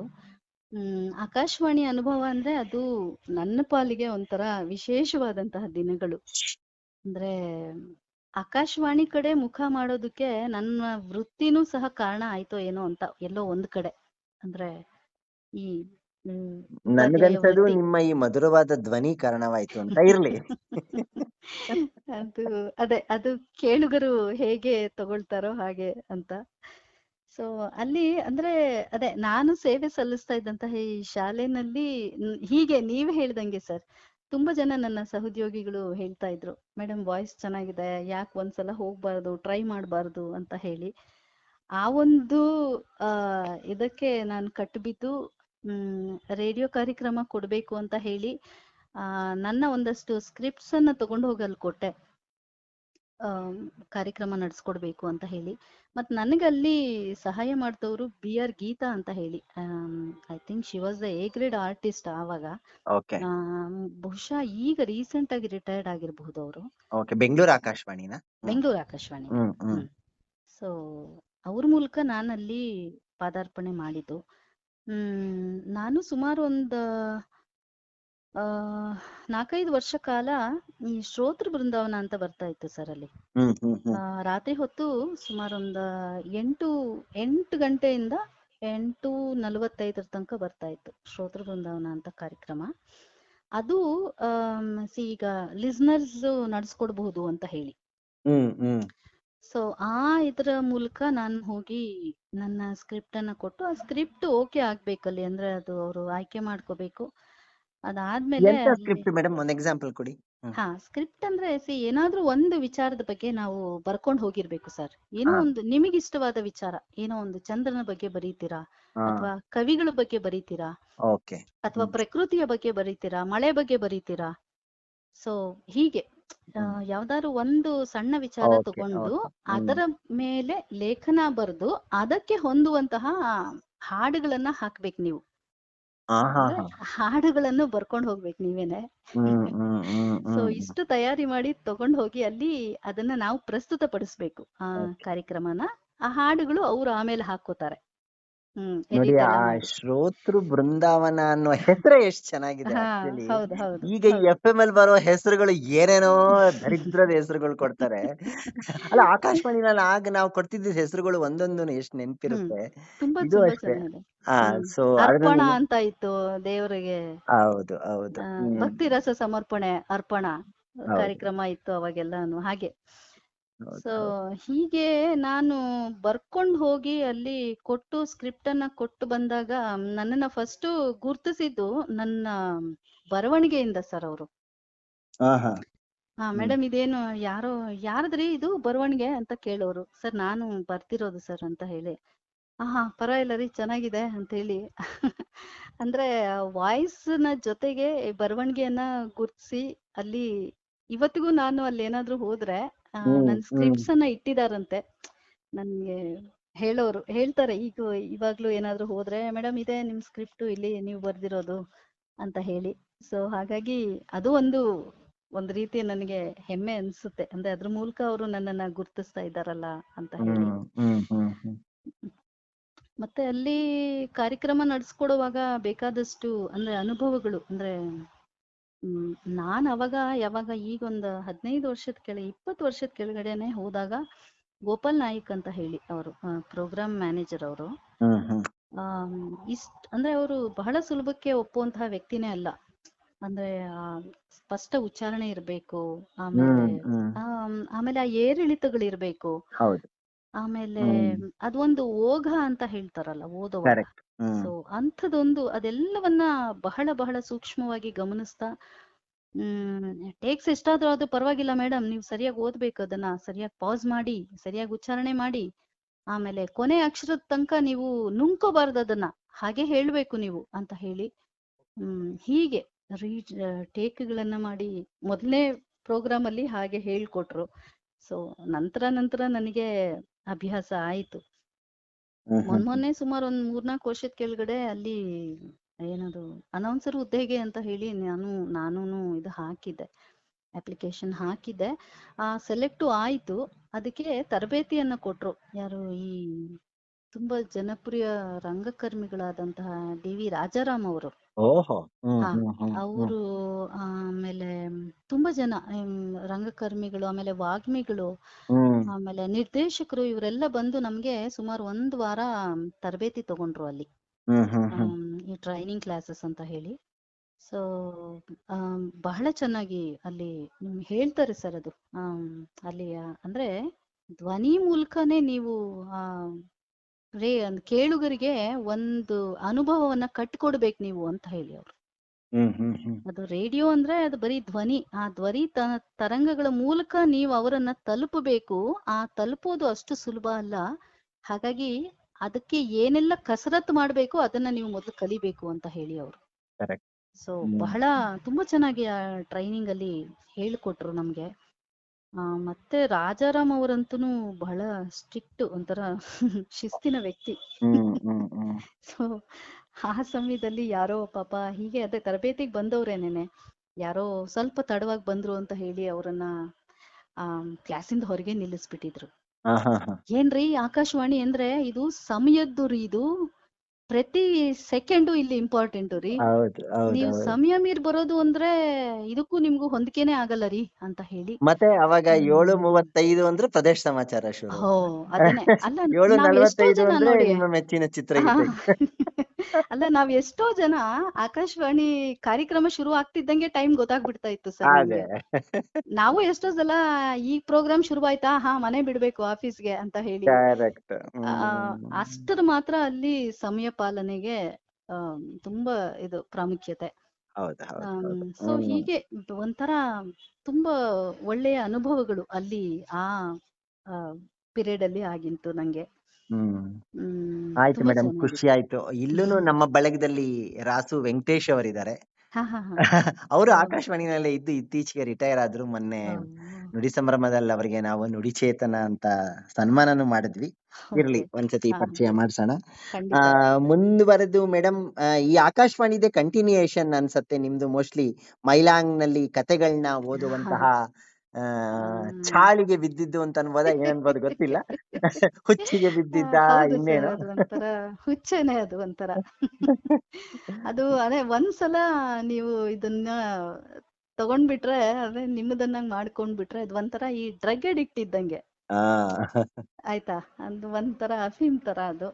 ಸೊ ಮೈಲಂಗಲ್ಲೂ ಹೀಗೆ ನನ್ಗೆ ಈ ವಾಟ್ಸಪ್ ಅಲ್ಲಿ ಯಾರೋ ಪರಿಚಯಸ್ಥರು ಕಳಿಸಿದ್ರು. ಸೊ ಹ್ಮ್ ಈ ತರ ವಾಯ್ಸ್ ರೆಕಾರ್ಡ್ ಮಾಡಿ ಕತೆಗಳನ್ನ ಸ್ಟೋರಿ ನರೇಟ್ ಮಾಡಬಹುದು ಅಂತ ಹೇಳಿ ಅವಾಗ ಶುರು ಮಾಡ್ಕೊಂಡೆ ನಾನು. ಆ ತುಂಬಾ ಚೆನ್ನಾಗಿ, ಅಂದ್ರೆ ಸುಮಾರು ಒಂದು 100 ಕತೆಗಳಿಗೆ ನಾನು ಅಲ್ಲಿ 100ಕ್ಕಿಂತ ಹೆಚ್ಚು ಕತೆಗಳಿಗೆ ಧ್ವನಿಯನ್ನ ನೀಡಿದ್ದೇನೆ ಮೈಲ್ಯಾಂಗ್ ಅಲ್ಲಿ. ಹ್ಮ್ ಹ್ಮ್ ಕೆಲವು ಕತೆಗಳಂತೂ ಬಹಳ ಜನಪ್ರಿಯ ಆಯ್ತು, ಅಂದ್ರೆ ಜನರನ್ನ ತಲುಪ್ತು. ಹ್ಮ್ ಹ್ಮ್ ಹ್ಮ್ ಅಂದ್ರೆ ಇಲ್ಲಿಂದು ಒಂದು ಏನಂತಂದ್ರೆ, ಮೈಲ್ಯಾಂಗ್ ಆಪ್ ಅನ್ನ ನೀವು ಇನ್ಸ್ಟಾಲ್ ಮಾಡ್ಕೋಬೇಕು. ಇನ್ಸ್ಟಾಲ್ ಮಾಡ್ಕೊಂಡ್ರೆ ಮಾತ್ರ ಅದನ್ನ ಕೇಳಬಹುದು ಅಂತ ಹೇಳಿ. ಹ್ಮ್ ಹ್ಮ್ ಸೊ ಅದೊಂದು ಇದರ ಒಂದು ಇದು ಆ, ಏನದು ದೋಷ ಅಂತ ಹ್ಮ್ ಹೇಳ್ಬಹುದು. ಓಕೆ, ಗೊತ್ತಾಯ್ತು ಆ ಗೊತ್ತಾಯ್ತು. ಸೊ ಹಾಗಾಗಿ ಅದು ಒಂದು ಅಂದ್ರೆ ಬೇರೆ ಬೇರೆ ಅವ್ರ ಕತೆಗಳನ್ನ ಓದಿದ್ದೀರಾ ಹಾ, ಹೇಗೆ? ಹಾ. ಬೇರೆ ಹ್ಮ್ ಬೇರೆಯವರ ಕತೆಗಳು, ಅಂದ್ರೆ ಅಲ್ಲಿ ಕೆಲವು ಕತೆಗಳು ತುಂಬಾ ಚೆನ್ನಾಗಿರ್ತಾ ಇದ್ವು. ಅಂದ್ರೆ ಹ್ಮ್ ಅದು ಹ್ಮ್ ಓದ್ತಾ ಇದ್ದ ಹಾಗೇನೆ ಅದನ್ನ ನರೇಟ್ ಮಾಡ್ಬೇಕು ಅಂತ ಅನ್ನಿಸ್ಬಿಡ್ತಾ ಇತ್ತು. ಹಂಗಾಗಿ ಆ ಆ ಕತೆಗಳಿಗೆ ಧ್ವನಿ ಆಗ್ಬೇಕು ಅಂದ್ರೆ ಆ ಕತೆ ನನಗೆ ಒಗ್ಗೋ ಹಾಗೆ ಇರ್ಬೇಕು. ಅಂದ್ರೆ ಗೊತ್ತಾಯ್ತು. ಪ್ರಾದೇಶಿಕವಾಗಿ ನನಗೆ ಒಗ್ಗುವಂತಹ ಕತೆಗಳನ್ನ ನಾನು ಓದಿದಾಗ ಅದು ಇನ್ನೂ ಹೆಚ್ಚು ಜನಪ್ರಿಯ ಆಗೋ ಚಾನ್ಸಸ್ ಇರುತ್ತೆ ಅಂತ ಹೇಳಿ. ಹೌದು. ಮತ್ತೆ ಅದ್ರಲ್ಲೂ ನಾನು ಈ ಲಕ್ಷ್ಮಣ್ ಶೆರೆಗಾರರು ಅಂತ ಸರ್, ಹ್ಮ್ ಸೊ ಬಹಳ ಒಳ್ಳೆ ಕತೆಗಾರರು. ಹ್ಮ್ ಹ್ಮ್ ಹ್ಮ್ ಅಂದ್ರೆ ನಾನು ಈವರೆಗೂನು ಅಂತ, ಅಂದ್ರೆ ಆ ಸಣ್ಣ ಕತೆಗಳು ಓದೋದ್ರಲ್ಲಿ ಅಂತಹ ವಿಶಿಷ್ಟವಾದ ಕತೆಗಳನ್ನ ನಾನು ಎಲ್ಲೂ ಓದಿರ್ಲಿಲ್ಲ. ಅಂದ್ರೆ ಅವರು ಬರೆದಂತಹ ಕತೆಗಳು ಹ್ಮ್ ಹ್ಮ್ ಹ್ಮ್ ಬಹಳ ಬಹಳ, ಅಂದ್ರೆ ನೀವು ಓದ್ತಾ ಇದ್ರೇನೋ ಅಥವಾ ನೀವು ಕೇಳ್ತಾ ಇದ್ರೇನೋ ಅದು ಅಲ್ಲೇ ನಿಮ್ಮ ಸುತ್ತಮುತ್ತಲು ನಡೆದಿದ್ದೋ ಅಥವಾ ನಿಮ್ಮಲ್ಲೇ ನಡೆದಿದ್ದೋ ಏನೋ ಅಂತ ಅನ್ನಿಸ್ಬಿಡುತ್ತೆ. ಅಂತಹ ಒಂದು ಕತೆಗಳನ್ನ ನಮ್ಗೆ ಕೊಟ್ಟಿರೋಂಥವ್ರು ಲಕ್ಷ್ಮಣ ಶೆರೆಗಾರರು ಅಂತ ಹೇಳಿ. ತುಂಬಾ ವಿಶಿಷ್ಟವಾದಂತಹ ಸಾಲುಗಳು, ಆಮೇಲೆ ಆ ಕಥೆಯ ಓಘ, ಆಮೇಲೆ ಕಥೆಯನ್ನ ಕಟ್ಟಿಕೊಡುವಂತಹ ಶೈಲಿ, ಒಂದು ಹೊಸ ಭಾವ, ಹೊಸ ಪದಗಳು, ಹ್ಮ್ ಹ್ಮ್ ಹ್ಮ್ ಇದೆಲ್ಲನೂ ತುಂಬಾ ಬೇಗ ತಲುಪ್ಬಿಡುತ್ತೆ ಕೇಳುಗನನ್ನ. ಈ ಎಲ್ಲ ಹಾಗಾಗಿ 100 ಕತೆಗಳು ಓದೋದ್ರಿಂದ ನಿಮ್ಮಲ್ಲೇನಾದ್ರೂ ಆದಂತಹ ಒಂದು ಬದಲಾವಣೆ? ಆ ಅಂದ್ರೆ ಅಫ್ಕೋರ್ಸ್ ಕತೆಗಳು ಆ ಕತೆಗಳೇ ನಿಜ ಜೀವನ ಅಲ್ಲ ಕತೆಗಳು ಅಂತೀರಾ? ನಮ್ಮಲ್ಲಿ ಅಲ್ಲ, ಜೀವಂತ. ಆ ನಾನು ಈಗ ಆ ಕಥೆ ಓದುವಾಗ ನಾನು ಆ ಪಾತ್ರ ಆಗಿರ್ತೀನಿ ಸರ್, ಅಲ್ವಾ? ಈಗ ಹೌದು ಹೌದು. ದ್ರೌಪದಿಯನ್ನ ಓದ್ಬೇಕಾದ್ರೇನೋ, ಅಥವಾ ಊರ್ಮಿಳೆಯನ್ನ ಓದ್ಬೇಕಾದ್ರೇನೋ, ಅಥವಾ ಅಹಲ್ಯೆಯನ್ನ ಓದ್ಬೇಕಾದ್ರೇನೋ, ಸೊ ಆ ಪಾತ್ರವು ನಾನಾಗಿರ್ತೇನೆ. ಸೊ ಹಾಗಾಗಿದ್ದಾಗ ಮಾತ್ರ ನಾನು ಆ ಭಾವಗಳನ್ನ ವ್ಯಕ್ತಪಡಿಸೋಕೆ ಸಾಧ್ಯ. ಇಲ್ಲದೆ ಹ್ಮ್ ಹೋದ್ರೆ ಅದು ಸುಮ್ನೆ ಓದಾಗುತ್ತೆ ಅಷ್ಟೇನೇನೆ. ಹ್ಮ್ ಹ್ಮ್ ಹ್ಮ್ ಕೇಳುಗರನ್ನ ತಲುಪೋದಕ್ಕೆ ಅಷ್ಟೊಂದು ಅದು ಆ ಏನು ಸುಖವಾಗಿರೋದಿಲ್ಲ ಅಂತ ಹೇಳಿ. ಹ್ಮ್ ಹ್ಮ್ ಸೊ ಹ್ಮ್ ಹಂಗಾಗಿ ಆ ಪಾತ್ರ ಓದುವಾಗ ಅದು ನಾನಾಗಿರ್ತೇನೆ. ಹಂಗಾಗಿ ಅದರಿಂದ ಕಲ್ತಂತದ್ದು ಖಂಡಿತ ಇದೆ. ಯಾವ್ಯಾವ ಪಾತ್ರದಲ್ಲಿ ಏನೇನು ನ್ಯೂನ್ಯತೆಗಳು ಅಥವಾ ಏನೇನು ವಿಶೇಷತೆಗಳು ಇದೆಯೋ ಅದೆಲ್ಲವನ್ನ ನಾನು ತಿಳ್ಕೊಂಡಿದ್ದೀನಿ. ಹ್ಮ್ ಆ, ನೀವು ಬರ್ದಿದ್ರ ಮೇಡಮ್ ಕತೆಗಳು? ನಿಮ್ಮ ಸಾಹಿತ್ಯದ ಬಗ್ಗೆ ಒಂದಿಷ್ಟು ಹೇಳಿ. ಹ್ಮ್ ಹಾ, ನಾನು ಆಕ್ಚುಲಿ ಕಳೆದ ವರ್ಷ ಅಷ್ಟೇ ನಾನು ನಂದೊಂದು, ಅದು ಚೊಚ್ಚಲ ಕೃತಿ ಅಂತಾನೆ ಹೇಳ್ಬೋದು. ಹ್ಮ್ ಆ ನನ್ನ ಕನಸಿನ ಕೂಸದು. ಹ್ಮ್ ಹ್ಮ್ ಏನಂದ್ರೆ ವಿಶ್ವಾಮಿತ್ರ ಮೇನಕೆ ಅಂತ ಹೇಳಿ ಒಂದು ಕಥನ ಕಾವ್ಯವನ್ನ ಬರ್ದೆ. ಓಹೋ. ಹ್ಮ್ ಹಾ, ಅದು ಕಥನ ಕಾವ್ಯ ಅಂತ ಹೇಳಿ. ಹ್ಮ್ ನಾನಾಗ 2 ಪುಸ್ತಕಗಳನ್ನ ಸೈಮಲ್ಟೇನಿಯಸ್ ಆಗಿ ಓದ್ತಾ ಇದ್ದೆ. ಒಂದು ರಾಮಾಯಣ ದರ್ಶನಮು, ಆ, ಕುವೆಂಪು ಅವರದು. ಹ್ಮ್ ಆಮೇಲೆ ಮತ್ತೊಂದು ದೇವಡು ನರಸಿಂಹ ಶಾಸ್ತ್ರಿ ಅವರ ಮಹಾಬ್ರಾಹ್ಮಣ. ಓಹೋ. ಹ್ಮ್ ಹಾ, ಸೊ ಕುವೆಂಪು ಅವ್ರದ್ದು ಬಹುಶಃ ಅವರು ಬಳಸಿರುವಂತಹ ಅದರಲ್ಲಿ ರಾಮಾಯಣ ದರ್ಶನಮಲ್ಲಿ ಬಳಸಿರುವಂತಹ ಪದಪುಂಜಗಳು ನಮಗೆ ಮತ್ತೆ ಬೇರೆ ಎಲ್ಲೂ ಸಿಗ್ಲಿಕ್ಕೆ ಸಾಧ್ಯನೇ ಇಲ್ಲ ಅಂತ ನನ್ನ ಅನಿಸಿಕೆ ಸರ್ ಅದು. ಹ್ಮ್ ಹ್ಮ್ ಹ್ಮ್ ಹ್ಮ್ ಏಕೆಂದ್ರೆ ಅದು ಒಂದೊಂದು ಪದವನ್ನು ಒಂದೊಂದು ಪದ ಸಹ ಸಾಲಲ್ಲ, ಒಂದೊಂದು ಪದ ಅದು ಒಂದು ಮೈ ನವಿರೇಳಿಸುವಂತಹ ಪದಪುಂಜಗಳು ಅವ್ರದ್ದು. ಹ್ಮ್ ಹ್ಮ್ ಸೊ ಹಂಗಾಗಿ ಅದಕ್ಕೆ ನಾನು ತುಂಬಾ ಸೋತು ಹೋಗಿದ್ದೆ. ಹ್ಮ್ ಆಮೇಲೆ ಅದೇ ಹೊತ್ತಲ್ಲೇ ಈ ದೇವಡು ನರಸಿಂಹಶಾಸ್ತ್ರಿ ಅವರ ಮಹಾಬ್ರಾಹ್ಮಣನೂ ನನ್ನ ಕೈ ಸೇರಿತ್ತು. ಹಾಗಾಗಿ ನನಗೆ ಏನೋ ಒಂದು ಹುಚ್ಚಾಯ್ತು. ಈ ತರ ಕಥೆಯನ್ನ ಕಾವ್ಯವಾಗಿ ಯಾಕೆ ನಾನು ಬದಲಾಯಿಸಬಾರ್ದು ಅಂತ ಹೇಳಿ, ಹಾಗಾಗಿ ಆ ಕಥೆಯನ್ನ ವಿಶ್ವಾಮಿತ್ರ ಲೋಕಕ್ಕೆ ಗಾಯತ್ರಿಯನ್ನ ಹೇಗೆ ಕೊಟ್ಟ ಅಂತ ಹೇಳಿ ಅದನ್ನ ನಾನು ಕಾವ್ಯ ರೂಪವಾಗಿ ಬರ್ದದ್ದು. ಅಂದ್ರೆ ಅಲ್ಲಿ ನಾನು ಏನು ಬಹಳಷ್ಟು ಏನದು ಈ ನಿಯಮಗಳನ್ನೇನು ನಾನು ಪಾಲಿಸಿಲ್ಲ ಸರ್. ಅದು ಅಂದ್ರೆ ಇದು ಏನು ಛಂದಸ್ಸೋ ಇದು ಅಲಂಕಾರಗಳು ಆ ತರದ್ದು ನಾನು ಇದು ಮಾಡ್ಕೊಂಡು ಅಲ್ಲಿ ಏನು ಬರ್ದದ್ದಲ್ಲ. ಅದು ಬರೀ ನನಗೆ ಕಾವ್ಯ ಶೈಲಿಯಲ್ಲಿ ಬೇಕಾಗಿತ್ತು ಅದು. ಹಾಗಾಗಿ ಆ ಕಾವ್ಯ ಶೈಲಿಯಲ್ಲಿ ಕಥೆಯನ್ನ ನಿರೂಪಿಸ್ತಾ ಹೋದೆ. ಸೊ ಹಾಗಾಗಿ ಆ ಪುಸ್ತಕ ಕಳೆದ ವರ್ಷ ಲೋಕಾರ್ಪಣೆನೂ ಆಯ್ತು. ಅಲ್ಲ, ವಿಶ್ವಾಮಿತ್ರ ಗಾಯತ್ರಿ ಮೇನಕೆ. ಮಂತ್ರವನ್ನ ಹೇಗೆ ಕೊಟ್ಟ ಅನ್ನೋದಕ್ಕೆ ವಿಶ್ವಾಮಿತ್ರ ಮೇನಕೆ ಯಾಕೆ ಬಂದರು ಅಂತ. ಹಾ ಹೌದು. ನಾವು ಬಹಳಷ್ಟು ಜನ ತಿಳ್ಕೊಂಡಿರೋದು ಹಾಗೇನೆ. ಏನಂದ್ರೆ ವಿಶ್ವಾಮಿತ್ರ ಮೇನಕೆ ಅಂತಂದ್ರೆ ಮೇನಕೆ ವಿಶ್ವಾಮಿತ್ರನ ತಪಸ್ ಕೆಡಿಸಕ್ಕೆ ಬಂದಂಥವಳು ಅಂತ ಹೇಳಿ ಅಲ್ವಾ. ಸೊ ಇದು ಜನರಲ್ ಆಗಿ ನಮ್ಮೆಲ್ಲರಲ್ಲೂ ಇರುವಂತಹ ಒಂದು ಏನದು ಅಸಂಪ್ಷನ್. ಹೌದು. ಆದ್ರೆ ಆಕೆ ಬರೀ ತಪಸ್ಸನ್ನ ಕೆಡಿಸೋದಕ್ಕೆ ಬಂದಂಥವಳಲ್ಲ ಸರ್ ಆಕೆ. ಆತನನ್ನ ಅಂದ್ರೆ ಆ ಭವದಿಂದ ಆಚೆಗೆ ತೇಲಿಸುವಂತಹ ಒಂದು ದೋಣಿಯಾಗಿ ಆಕೆ ಬಂದದ್ದು. ಅಂದ್ರೆ ಆಕೆ ಹೇಳ್ತಾಳೆ, ನೀನು ಅಂದ್ರೆ ನಿನಗೆ ಏನಾದ್ರೂ ಒಂದು ಸಾಧಿಸಬೇಕು ಅಂತ ಇದ್ರೆ ನಿನ್ನಲ್ಲಿ ಆ ಅಹಂಕಾರ ಅನ್ನೋದು ಹೆಚ್ಚಾಗಬೇಕು. ಆ ಅಹಂಕಾರ ಹೆಚ್ಚಾಗ್ತಾ ಇದ್ದ ಹಾಗೇನೆ ಅದು ನಿನ್ನ ಯೋಗ್ಯತೆಯನ್ನ ಸೂಚಿಸುತ್ತೆ. ಸೊ ಅಲ್ಲಿಂದ ನೀನು ಆ ಮೆಟ್ಟಿಲನ್ನ ಏರೋದಿಕ್ಕೆ ಸಾಧ್ಯ. ಅಂದ್ರೆ ಅದನ್ನ ಕಳ್ಕೊಂಡು ಹೇಗೆ ನೀನು ಏರ್ತೀಯೋ ಆ ಯೋಗ್ಯತೆಯ ಮೇಲೆ ನೀನು ಲೋಕಕ್ಕೆ ಏನ್ ನೀಡಬಹುದು ಅನ್ನೋದು ನಿನಗೆ ಅರಿವಾಗುತ್ತೆ ಅನ್ನೋದನ್ನ ತೋರಿಸ್ಕೊಟ್ಟವಳು ಈಕೆ ಮೇನಕೆ. ಸೊ ಹಾಗಾಗಿ ನಾವು ಬಹಳಷ್ಟು ಜನ ಯಾರೇ ಮಾತಾಡಿದ್ರು ಒಂಥರ ವ್ಯಂಗ್ಯವಾಗಿ ಹೇಳ್ತಾರೆ, ಹಾ ಮೇನ್ಕೆನಾ ವಿಶ್ವಾಮಿತ್ರನ್ ತಪಸ್ ಕೆಡಿಸ್ದವಳು ಅಂತ. ಆಕೆ ತಪಸ್ ಕೆಡಿಸಕ್ಕೆ ಬರ್ಲಿಲ್ಲ. ಆಕೆ ಆತನಲ್ಲಿರುವಂತಹ ಆ ಸುಪ್ತವಾಗಿದ್ದಂತಹ ಶಕ್ತಿಯನ್ನ ಜಾಗೃತ ಮಾಡಿ ಆತನನ್ನ ಆ ಮೆಟ್ಟಿಲನ್ನ ಏರಿಸಿದಂತಹ ಒಂದು ಭವದ ದೋಣಿ ಆಕೆ. ಅದಾದ್ಮೇಲೆ ಮತ್ತೆ ಘೃತಾಚಿ ಬರ್ತಾಳೆ, ಮತ್ತೆ ಅದೆಲ್ಲಾನು ಬಹಳ ಆಳವಾಗಿದೆ ಮೇಡಮ್ ನಿಮ್ಮ ಚಿಂತನೆ. ನೋಡೋಣ, ಓದೋಣ ಅದನ್ನ. ಬಳಗದ ಎಲ್ರೂ ಸಹ. ಇದು ಪ್ರಿಂಟ್ ಆಗಿದ್ಯಾ? ಹಾ ಆಯ್ತು ಸರ್, ಪ್ರಿಂಟ್ ಆಗಿ ಸ್ವಪ್ನದಲ್ಲೂ ಸಿಗ್ಬಹುದು ಪುಸ್ತಕ. ಇದಲ್ದೆ ಬೇರೆ ಏನು ಬರ್ದಿದ್ದೀರಾ? ಅಂದ್ರೆ ಪುಸ್ತಕ ಅಂತ ಆದದ್ದು ಇದೊಂದು. ಬಾಕಿ ಎಲ್ಲ ನಾನು ಸಣ್ಣ ಪುಟ್ಟ ಕವನಗಳು ಅದು ಎಲ್ಲ ಬರ್ದದ್ದು ಪೇಪರ್ಗಳಲ್ಲಿ, ನ್ಯೂಸ್ ಪೇಪರ್ ಅಲ್ಲಿ, ಮ್ಯಾಗಝಿನ್ಸ್ ಅಲ್ಲೆಲ್ಲ ಪ್ರಕಟ ಆಗಿದೆ. ಸೊ ಆಗ್ಲೋ ಈ ಸಣ್ಣ ಕವನಗಳು ಬರ್ದಾಗ ಕಳಿಸ್ತಾ ಇರ್ತೇನೆ. ಯಾವ ಪ್ರಕಾರ ಇಷ್ಟವಾಗಿ ಬರೀತೀರಾ? ಕವಿತೆನೆ ನನಗೆ ಒಂದ್ ಸ್ವಲ್ಪ ಆಪ್ತ ಅಂತ ಅನ್ಸೋದು. ಯಾಕೆಂದ್ರೆ ಅಲ್ಲಿನ ಒಂದು ಲಯ, ಅಲ್ಲಿನ ಒಂದು ಆ ಪ್ರಾಸ, ಮತ್ತೆ ನಾವು ಕಟ್ಟಿಕೊಡುವಂತಹ ವಿಧಾನ, ಇದೆಲ್ಲವೂ ನನಗೆ ಆಪ್ತ ಅಂತ ಅನ್ಸ್ತು. ಏನನ್ಸುತ್ತೆ ಮೇಡಮ್, ನೀವು ಅದರಲ್ಲೂ ನೀವು ಹೇಳಿದ್ರಲ್ಲ ಈ ಕನ್ನಡ ಕಾವ ಜಾಣ ರತ್ನ ಎಲ್ಲ ಮಾಡಿದೀರಾ, ಹಲವಾರು ಕವಿಗಳನ್ನ, ಅದೇ ಎರಡುನು ಇಂಡಿಯನ್ ಕನ್ನಡ ಮತ್ತೆ ಹೊರದೇಶದ ಕವಿಗಳನ್ನ ಓದ್ಕೊಂಡಿದ್ದೀರಾ. ಆಗಿನ ಕಾಲಕ್ಕೂ ಈಗ ಬರೆಯೋ ಅಂತ ಕವನ ಕವಿತೆಗಳಿಗೂ ಅಲ್ಲ, ನಾನೇನ್ ಯಾರ ಬಗ್ಗೆನೂ ಅಪವಾದ ಅಂತ ಹೇಳ್ತಿಲ್ಲ. ಈಗ ಕಾಲ ಬದಲಾಗಿದೆ. ಸುಮ್ನೆ 4 ಸಾಲ್ ಗೀಚಿದ್ರೆ ಕವಿತೆ ಅನ್ನೋ ತರ ಆಗಿದೆ. ಏನ್ ಅನ್ಸತ್ತೆ ಈಗಿನ ಯುವ ಕವಿಗಳ ಸಾಹಿತ್ಯ? ಅಂದ್ರೆ ಈ ಯುವ ಕವಿಗಳ ಸಾಹಿತ್ಯ ಅಂತಂದ್ರೆ ಸಾಹಿತ್ಯ ಯಾವತ್ತಿಗೂ ಅದು ಏನದು ಹರಿಯುವಂತಹ ನೀರೇನೆ ಸರ್, ನಮ್ಮೆಲ್ಲರಿಗೂ ತಿಳಿದಿರೋ ಹಾಗೆ. ಅದೆಲ್ಲೂ ನಿಂತ ನೀರಾಗಿಲ್ಲ ಅದು. ಆ ಕಾಲದಿಂದಲೂ ನಾವು ಯಾವಾಗ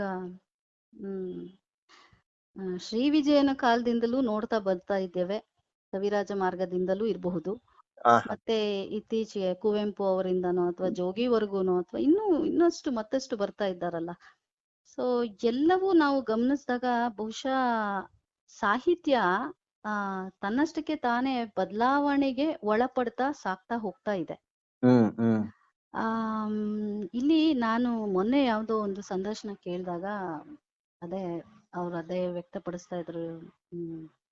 ಏನಂದ್ರೆ ಸಾಹಿತ್ಯ ಅಂತಂದ್ರೆ ಅದು ವಿಚಾರಗಳನ್ನ ಹೊರಹಾಕುವಂಥದ್ದು. ಆಯ್ತಲ್ಲ, ಅಂದ್ರೆ ಆ ಒಂದು ವಿಚಾರ ಯಾವತ್ತು ಹಳತಾಗೋದಿಲ್ಲ. ಅಂದ್ರೆ ಅದು ಆ ವಿಚಾರಧಾರೆಗಳನ್ನ ಒಬ್ಬ ಲೇಖಕನಾಗಿ ಜವಾಬ್ದಾರಿಯುತವಾಗಿ ಕಾಲಕ್ಕೆ ಎಚ್ಚರಿಸ್ತಾ ಹೋಗ್ತಾ ಇರ್ಬೇಕು. ಅದನ್ನ ಆಗ್ಲೇ ಅದೊಂದು ಜೀವಂತವಾಗಿ ಇರೋಕೆ ಸಾಧ್ಯ. ಸೊ ಹಂಗಾಗಿ ಈ ಸಾಹಿತ್ಯ ಆಗ ಬರ್ದಾಗ, ಅಂದ್ರೆ ನಾವೀಗ ನೋಡಿ ಕುವೆಂಪುದೋ ಅಥವಾ ಕಾರಂತರೋ ಅಡಿಗರೋ, ಸೊ ಯಾರದೇ ಕಾವ್ಯವನ್ನ ತಗೊಂಡಾಗ ಆ ಕಾಲಕ್ಕೆ ಅದು ಅಷ್ಟು ಪ್ರಬುದ್ಧ ಅನ್ನಿಸ್ತು. ಸೊ ಈಗ ಬರೆಯುವಂತಹ ಮತ್ತಷ್ಟು ಕಾವ್ಯಗಳು ಏನಿದೆಯೋ, ಮತ್ತಷ್ಟು ಹೊಸ ಹೊಸ ಪೀಳಿಗೆಯವರು ಏನು ಬರೀತಾ ಇದ್ದಾರೋ, ಈ ಕಾಲಕ್ಕೆ ಅದು ಅನ್ವಯ ಆಗುತ್ತೆ ಅಂತ ಅನ್ಸುತ್ತೆ. ಅಂದ್ರೆ ಇರುತ್ತೆ ಸರ್, ಎಲ್ಲಾ ಕ್ಷೇತ್ರದಲ್ಲೂ ಇದ್ದಂಗೆ ಒಂದಷ್ಟು ಟೊಳ್ಳು ಒಂದಷ್ಟು ಗಟ್ಟಿ ಖಂಡಿತ ಇರುತ್ತೆ. ಆಗಿನ ಕಾಲದಲ್ಲಿ ಬರ್ದವರೆಲ್ಲ ಚೆನ್ನಾಗಿ ಬರ್ದಿದ್ದಾರೆ ಅಂತ ಏನಿಲ್ಲ. ಹರಿಹರ ರಾಘವಾಂಕ ನಮಗ್ ಗೊತ್ತು, ಆಗಿನ ಕಾಲದಲ್ಲಿ ಇನ್ ಎಷ್ಟ್ ಜನ ಬರ್ದು ಅದ್ ನಮಗ್ ಗೊತ್ತೇ ಇಲ್ವೇನೋ, ಗೊತ್ತಿಲ್ಲ. ಯಾಕಂದ್ರೆ ಕ್ವಾಲಿಟಿ ಇರೋದಕ್ಕೆ ಯಾವಾಗ್ಲೂ ಬೆಲೆ ಇದ್ದೇ ಇರುತ್ತೆ ಅಂತ ಸಮರೈಸ್ ಮಾಡಬಹುದು ನೀವ್ ಹೇಳೋದನ್ನ. ಕರೆಕ್ಟ್ ಅಲ್ವಾ? ಅಂದ್ರೆ ನೋಡಿ, ಇಲ್ಲಿ ಒಟ್ಟಾರೆ ನಾವು ಸಾಹಿತ್ಯವನ್ನ ತಗೊಂಡಾಗ ನೀವ್ ಹೇಳಿದ್ರಲ್ಲ, ಈಗ ಯುವ ಸಾಹಿತಿಗಳು ಬರೀತಾ ಇರೋದು ಪರವಾಗಿಲ್ವಾ ಅಂದ್ರೆ, ಎಲ್ಲ ನೀವು ಯಾವ್ದೇ ಕಾಲಕ್ಕೆ ತಗೊಂಡ್ರು ಈ ಸಾಹಿತ್ಯ ಅನ್ನೋದು ಒಂದು ಇದು ತ್ರಿಕೋಣದಲ್ಲಿ ಈ ಸಾಹಿತ್ಯ ಸಾಕ್ತಾ ಇರುತ್ತೆ. ಅಂದ್ರೆ ಒಂದು ಹೊರ ಜಗತ್ತು, ಇನ್ನೊಂದು ಒಳ ಜಗತ್ತು, ಇನ್ನೊಂದು ಮೂರನೇದು ಬಂದು ಈ ಐಡಿಯಾ, ಅಂದ್ರೆ ಒಳಗಿನ ಸ್ಫುರಣೆ ಇರುತ್ತಲ್ಲ, ಅಂದ್ರೆ ಸೃಜನಶೀಲತೆ. ಆಯ್ತಲ್ಲ, ಹೊರ ಜಗತ್ತು ನಾವು ಎಲ್ಲ ನಮ್ಮ ಸಾಮಾಜಿಕವಾಗಿ ಸುತ್ತಮುತ್ತಲು ಏನಾಗ್ತಿದೆ ಅದನ್ನ ನೋಡಿ ನಾವು ಬಹಳಷ್ಟು ಕಲಿತೀವಿ, ಬರಿತೀವಿ ಹಾಗೆ. ಮತ್ತೆ ಒಳ ಜಗತ್ತು, ನನ್ನ ಅಂತರಂಗದಲ್ಲಿ ಏನೇನ್ ತಳಮಳಗಳು, ಏನೇನು ಭಾವೋದ್ವೇಗಗಳು ಏನಿದೆಯೋ ಅದನ್ನು ನಾನು ಬರಿತೀನಿ ಅಲ್ವಾ. ಸೊ ಮೂರನೇದೇನಪ್ಪಾ ಅಂತಂದ್ರೆ ಅದು ಆ ಸೃಜನಶೀಲತೆ. ಇದೆರಡನ್ನ ನೀವು ಕಂಬೈನ್ ಮಾಡಿ ನೀವು ಹೊಸದಾಗಿ ಏನನ್ನ ಸೃಷ್ಟಿಸ್ತೀರಾ, ಅದು ಯಾವ ಕಾಲಕ್ಕೂ ನಿಲ್ಲುವಂಥದ್ದು ಅದು. ಸೊ ಹಾಗಾಗಿ ಈ ಸಾಹಿತ್ಯದ ರಚನೆ ಈ ತರ ಆದಾಗ, ಅಂದ್ರೆ ಅದು ಯುವ ಪೀಳಿಗೆಯಿಂದ ಇವಾಗ ಈ ತರ ಆಗ್ತಾನೇ ಇಲ್ಲ ಅಂತ ಹೇಳೋ ಹಾಗಿಲ್ಲ, ಆಗ್ತಾ ಇದೆ. ಆದ್ರೆ ಅದಕ್ಕೆ ನಾವು ಒಂದಷ್ಟು ಸಮಯವನ್ನ ಕೊಡ್ಬೇಕು ಅಂತನೋ, ಅಥವಾ ಒಂದಷ್ಟು ಅವರಿಗೆ ಮಾರ್ಗದರ್ಶನಗಳು ಬೇಕು ಅಂತನೋ ಅಂತ ನನಗನ್ಸುತ್ತೆ. ಮೇಡಮ್, ನನಗೆ ಈ ಸಂದರ್ಭಕ್ಕೆನೆ ಒಂದ್ ಜಿಜ್ಞಾಸೆ ಕಾಡ್ತಿರತ್ತೆ. ಸಾಹಿತ್ಯ ನಮ್ಮ ಖುಷಿಗೋ ಅಥವಾ ಏನು ಸಮಾಜದ ಪರಿವರ್ತನೆಗೋ ಅನ್ನೋ ಒಂದು ಜಿಜ್ಞಾಸೆ. ನೀವೇನ್ ಹೇಳ್ತೀರಾ? ಅಂದ್ರೆ ಸಾಹಿತ್ಯದಲ್ಲಿ ಈ ಎರಡೂ ಅಂಶಗಳು ಇದ್ದೇ ಇರ್ತವೆ ಸರ್ ಯಾವಾಗ್ಲೂನು. ಒಂದು ನನ್ನ ಜಿಜ್ಞಾಸೆಯನ್ನ ಹೇಳ್ಕೊಳ್ಳೋದು ಇರುತ್ತೆ, ಮತ್ತೊಂದು ಅದರೊಟ್ಟಿಗೆ ಅದು ಸಮಾಜದ ಪರಿವರ್ತನೆನೂ ಆಗ್ತಾ ಹೋಗುತ್ತೆ ಅಂತ ಅಲ್ವಾ. ಅಂದ್ರೆ ಸಾಹಿತ್ಯದಿಂದ ಸಮಾಜದ ಪರಿವರ್ತನೆ ಸಾಧ್ಯನಾ ಅಂತ ಕೇಳ್ಕೊಂಡಾಗ, ಅದನ್ನು ಹೀಗೆ ಕಾಲಕ್ಕೆ ಬದಲಾಗ್ತಾ ಹೋಗ್ತಾ ಇರೋದ್ರಿಂದ, ಈಗ ಆ ಕಾಲಕ್ಕೆ ಬರೆದಂತಹ ಕೆಲವು ನೀತಿ ನಿಯಮಗಳು ಏನಿದ್ದಾವೋ ಅದನ್ನ ನಾವೀಗ ಸಾಕಷ್ಟು ಬದಲಾವಣೆ ಮಾಡ್ಕೊಂಡಿದೀವಿ ಅಲ್ವಾ. ಸೊ ಹಾಗಾಗಿಯೇ ಅಂದ್ರೆ ಈ ಬದಲಾವಣೆಗೆ ಒಳಪಡ್ತಾ ಬಂದಂತಹ ಸಾಹಿತ್ಯ ಎಲ್ಲವೂ ಸಹ ಜೀವಂತವೇ. ಹಂಗಾಗಿ ಅಂದ್ರೆ ಈ ಜಿಜ್ಞಾಸೆ ಏನಂತಂದ್ರೆ, ನಾನು ನನಗೋಸ್ಕರನು ಬರ್ಕೋತೀನಿ, ಹಾಗೇನೆ ಸಮಾಜವು ಅದನ್ನ ಸ್ವೀಕರಿಸ್ಲಿ ಅನ್ನೋದು ಒಂದು ಹಂಬಲ. ಅಂದ್ರೆ ಸಮಾಜವನ್ನ ಎಚ್ಚರಿಸ್ತಾ ನಾನು ನನ್ನತನವನ್ನ ಅದರಲ್ಲಿ ಸೇರಿಸ್ತಾ ಹೋಗುವಂಥದ್ದು. So correct madam. ಯಾಕೆಂದ್ರೆ ಅದರಲ್ಲೂ ನಿನ್ನೆಯಿಂದ ಇದು ತುಂಬಾ ಕಾಡಕ್ ಶುರುವಾಗಿದೆ. ಆ ವಿಷಯ ನಾನು ತರಲ್ಲ, ಯಾಕೆಂದ್ರೆ ಉಪಮುಖ್ಯಮಂತ್ರಿಗಳೇ ಹೇಳ್ಬಿಟ್ರು ಸಾಹಿತಿಗಳೆಲ್ಲ ರಾಜಕಾರಣಿಗಳೇ ಅಂತ. ಹಾ ಇರ್ಲಿ, ನಾನು ನಿಮ್ಮನ್ನ ಆ ಪ್ರಶ್ನೆ ಕೇಳಲ್ಲ, ಅದಕ್ಕೆ ಉತ್ತರನು ಬೇಡ. ಓಕೆ. ಸುಮ್ಮನೆ ಹೇಳಿದ್ದು ಜಿಜ್ಞಾಸೆಗಳು, ಅಂದ್ರೆ ಜಿಜ್ಞಾಸೆಗಳು ಕಾಡ್ಬೇಕು, ಅವಾಗ್ಲೇನೆ ಕಾಡ್ಬೇಕು. ಒಂದಿಷ್ಟು ಸೃಜನಶೀಲತೆಗಳು ಬರೋದು ಅನ್ಸುತ್ತೆ. ಮತ್ತದು ಹೌದು, ಕಾಲ ಕಾಲಕ್ಕೆ ಅದರ ವ್ಯಾಖ್ಯಾನನೂ ಬದಲಾಗ್ತಾ ಹೋಗುತ್ತೆ. ಯಾವುದೇ ಖಂಡಿತ. ನಿಶ್ಚಿತವಾದ ಉತ್ತರ ಅಂತಿಲ್ಲ. ಹೌದು. ಅದು ಹೌದು. ಮತ್ತೆ ಇನ್ನೊಂದು ನನಗೆ ಕಾಡೋದು ಸಾಹಿತ್ಯ ನನಗೋ ಅಥವಾ ಓದುಗನಿಗೋ ಅಂತ. ಜಸ್ಟ್ ಒಂದ್ 2 ಲೈನಲ್ಲಿ ನಿಮ್ಮ ಉತ್ತರ. ಆ ಸಾಹಿತ್ಯ ನನ್ನ ಮೂಲಕ ಓದುಗರಿಗೆ. ವಾವ್ ನೀವು ಟೀಚರ್ ಸ್ಟೂಡೆಂಟ್ ಬಿಟ್ಕೊಡಲ್ಲ, ಪ್ರಿನ್ಸಿಪಾಲ್ನು ಬಿಟ್ಕೊಡಲ್ಲ. ಬಿಟ್ಕೊಡಕ್ ಆಗಲ್ಲ ಸರ್ ನಾನು. ಹಾಗಾಗಿ ಅದು ನನ್ನ ಮೂಲಕ ಓದುಗನಿಗೆ ತಲುಪಲೇಬೇಕು. ಅದು ಅದು ಒಂದು ಆ ಒತ್ತಡ ಅದು. ಅದೇ ಹೇಳಿದರೆ ಹಾಳಾಗುವುದು ಅನುಭವದ ಸವಿ, ಹೇಳದಿರೆ ತಾಳಲಾರನು ಕವಿ ಅಂತಾರಲ್ಲ. ವಾವ್, ಯಾರು ಹೇಳಿದ್ದು? ಹಂಗೆ ಇದು ಕವಿವಾಣಿ. ಈ ತರ ನಿಮಗೆ ಇಷ್ಟವಾಗುವಂತ, ನೀವು ನಿಮ್ಮ ಪಾಠ ಪ್ರವಚನಗಳಲ್ಲಿ, ಭಾಷಣಗಳಲ್ಲಿ ಹೇಳಿದಂತ ಯಾವ್ದಾದ್ರು ಒಂದಿಷ್ಟು ಕವಿವಾಣಿಗಳು? ನಾನು ಬಹಳಷ್ಟು ಸಲ ಕೋಟ್ ಮಾಡುವಂತದ್ದು ಸರ್ ಮಂಕುತಿಮ್ಮನ ಕಗ್ಗದಿಂದ ಸರ್. ಓಕೆ. ನನಗೆ ಬಹಳ ಬಹಳ ಬಹಳ ಪ್ರೇರಣೆ ಕೊಟ್ಟಂತದ್ದು. ಮತ್ತೆ ಮಕ್ಕಳಿಗೆಲ್ಲ ಹೇಳ್ತೀನಿ ನಾನು ಯಾವಾಗ್ಲೂ ನನ್ನ ವಿದ್ಯಾರ್ಥಿಗಳಿಗೆ, ನೀವು ಬರ್ಡೇ ಅಂತ ಹೇಳಿ ನಿಮ್ ಹುಟ್ಟುದಬ್ಬ ಆಚರಿಸ್ಕೊಂಡಾಗ ಅದು ಇದು ಗಿಫ್ಟ್ಗಳನ್ನ ಕೇಳ್ಬೇಡಿ ಅಪ್ಪ ಅಮ್ಮನ ಹತ್ರ. ಈ ತರ ಒಂದೊಂದ್ ಪುಸ್ತಕ ಕೇಳಿ ಸಾಕು, ಅದು ನಿಮ್ಮ ಜೀವನವನ್ನೇ ಬದಲಾಯಿಸ್ಬಿಡುತ್ತೆ ಅಂತ ಹೇಳಿ. ಯಾವ್ದು ಹೇಳಿ ಒಂದ್ ಕಗ್ಗ ನಿಮ್ಮ ವಿದ್ಯಾರ್ಥಿಗಳಿಗೆ ಹೇಳ್ತಿದ್ದ? ನನ್ನ ವಿದ್ಯಾರ್ಥಿಗಳಿಗೆ ನಾನು ಆಗಾಗ ಹೇಳ್ತಾ ಇರೋದು, ನಿನ್ನ ಕಣ್ ಕಿವಿ ಮನಗಳರಿವಷ್ಟು ನಿನ್ನ ಜಗ, ನಿನ್ನ ಕಣ್ ಕಿವಿ ಮನಗಳರಿವಷ್ಟು ನಿನ್ನ ಜಗ, ನಿನ್ನ ನಳಿಸುವ ನಗಿಸುವ ಎಲ್ಲ ನಿನ್ನಂಶ, ಉನ್ನತಿಗೆ ನೀನೇರಿದಂತೆ ನಿನ್ನ ಜಗ ವಿಸ್ತರಿಸಿ ಸಣ್ಣತನ ಅಳಿಯುವುದು ಮಂಕುತಿಮ್ಮ. ಸೊ ಅಂದ್ರೆ ತುಂಬಾ ಸಲ ನಾನು ಇದನ್ನ ಕೋಟ್ ಮಾಡ್ತಾ ಇರ್ತೀನಿ ಮಕ್ಕಳಿಗೆ. ಅದೊಂದು. ಆಮೇಲೆ ರಾಮ ನಡಿಯಿಟ್ಟನೆಲ ಭೀಮನುಸುರಿದ ಗಾಳಿ, ವ್ಯೋಮದಿಂ ಭಗೀರಥನಂ ಸುರತಟಿಲ್ಗೆ ತಂದಿಡ್ಕೆ, ಸೋಮನಂ ಪೆತ್ತ ಕಡಲ್, ಇವೆಲ್ಲ ಹಳೆತಾಗಿರೆ ನೀನೆಂತು ಹೊಸ ಬರಲು ಮಂಕುತಿಮ್ಮ. ಈ ಸಣ್ಣ ಸಣ್ಣ ನಾನು ತುಂಬಾ ಸಲ ಕೋಟ್ ಮಾಡ್ತಾನೆ ಇರ್ತೀನಿ ಮಕ್ಕಳಿಗೆ, ಆಗಾಗ ಇದೇ ತರ ಯಾವ್ದಾದ್ರು ಹಳೆಗನ್ನಡದ ಕೆಲವು ನಾಣ್ಣುಡಿಗಳು ಈ ತರದ್ದು ನೆನಪಾಗತ್ತಾ ತಕ್ಷಣಕ್ಕೆ? ಅಂದ್ರೆ ಅದನ್ನ ಏನದು ಕುಮಾರವ್ಯಾಸಂದ, ಪಂಪಂದ, ರನ್ನಂದ, ಏನದು ಹರಿಹರನ ಪುಷ್ಪರಗಳೇ ದವನವೇ ಶಿವನ ಪರಿಮಳದ ಹಬ್ಬವೇ, ಭುವನದೋಳ್ ನಿನಗೆ ಸರಿಯಿಲ್ಲ ಸೌರಭ ಸಾರ ಅಂತ ಹೇಳ್ತಾನೆ. ಸೊ ಪುಷ್ಪರಗಳೆಗಳನ್ನ ಬೇಕಾದಷ್ಟು ಹೆಸರಿಸಿದ್ದೀನಿ. ಆಮೇಲೆ ಹರಿಹರಂದು ರಗಳೆಗಳು ಅದು.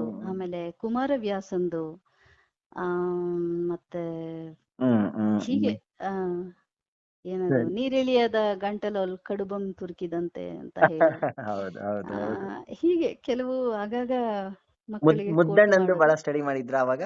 ಮುದ್ದಣ್ಣಂದು ಓದ್ತಾ ಇದ್ವಿ. ಅಷ್ಟು ನೆನಪಾಗ್ತಿಲ್ಲ ನನಗೆ ಖಂಡಿತ. ಇನ್ನೊಂದು ವಿಷಯ ಇದೇ ಸಂದರ್ಭಕ್ಕೆ ಕೇಳ್ತೀನಿ. ನಿಮ್ ತಂದೆ ಸಂಗೀತಗಾರರು, ನೀವು ಸಂಗೀತನ ಅವಾಗವಾಗ ಗುನುಗುಣಿಸ್ತಿದ್ರಿ ಅಂತ ಹೇಳಿದ್ರಿ. ಹೀಗಾಗಿ ಯಾವ್ದಾದ್ರು ನಿಮಗೆ ಇಷ್ಟವಾದಂತ ಯಾವುದೇ ಇರ್ಬೋದು, ಭಾವಗೀತೆ, ಭಕ್ತಿಗೀತೆ, ಚಿತ್ರಗೀತೆ, ಅಥವಾ ನೀವೇ ಬರದ ಒಂದು ಗೀತೆ? ಅಲ್ಲ, ನನ್ಗೆ ಯೂಶಲಿ HSV ಅವ್ರದ್ದು ನಾನು ಬಹಳ ಇಷ್ಟಪಟ್ಟು ಕೇಳುವಂತಹ ಹಾಡುಗಳು. ಯಾಕೆಂದ್ರೆ HS ವೆಂಕಟೇಶ ಮೂರ್ತಿ ಅಂತಂದ್ರೆ ಭಾವದ ಆಳಕ್ ತಗೊಂಡ್ ಹೋಗ್ತಾರೆ. ಅಯ್ಯೋ, ಭಾವದ ಆಚೆ ನಿಂತು ಅವರು ಹೇಳುವಂಥದ್ದು, ಆ ರಾಧಾಕೃಷ್ಣರ ಆ ಪ್ರೇಮವನ್ನ ಒಂದು ದೈವಿಕ ನೆಲೆಯಲ್ಲಿ ಅವರು ಬರ್ದಿರೋದಿದೆಯಲ್ಲ, ಅದು ಬಹುಶಃ ಮತ್ತೆ ಯಾರಿಂದಲೂ ಸಾಧ್ಯ ಇಲ್ಲ ಅಲ್ಲಿ. ಅಂದ್ರೆ ಹೇಳಿ ಅಂದಿಲ್ಲ, ಹಾಡಿ ಅಂದೆ. ಅಂದ್ರೆ ನಾನ್ ಹೇಳಿದ್ನಲ್ಲ, ಅಂತ ಹಾಡುಗಾರರಲ್ಲಿ ನಾವು ಮನೆ ಮಟ್ಟಿಗೆ ಹಾಡ್ಕೊಳ್ಳುವಂತಹ ಒಂದು ಇದ್ದಿದ್ದು. ಇಲ್ಲಿ ಯಾರು ಜೇಸುದಾಸ ರಾಜ್ಕುಮಾರ್ ನಿಮ್ಮನ್ನ ಕೇಳಿಸ್ಕೊತಿಲ್ಲ, ಹೇಳಿ ಬರ ಹಾಡಿ. HSV ಅವ್ರದ್ದು ಇದು. ಇಷ್ಟು ಕಾಲ ಒಟ್ಟಿಗಿದ್ದು ಎಷ್ಟು ಬೆರೆತರು, ಅರಿತೆವೇನು ನಾವು ನಮ್ಮ ಅಂತರಾಳವ ಅಂತರಾಳವ ಕಡಲ ಮೇಲೆ ಸಾವಿರಾರು ಮೈಲಿ ಸಾಗಿಯೂ ನೀರಿನಾಳ ತಿಳಿಯಿತೇನು ಹಾಯಿದೋಣಿಗೆ ಇಷ್ಟು ಕಾಲ ಒಟ್ಟಿಗಿದ್ದು ಎಷ್ಟು ಬೆರೆತರು ಅರಿತೆವೇನು ನಾವು ನಮ್ಮ ಅಂತರಾಳವ ಅಂತರಾಳವ.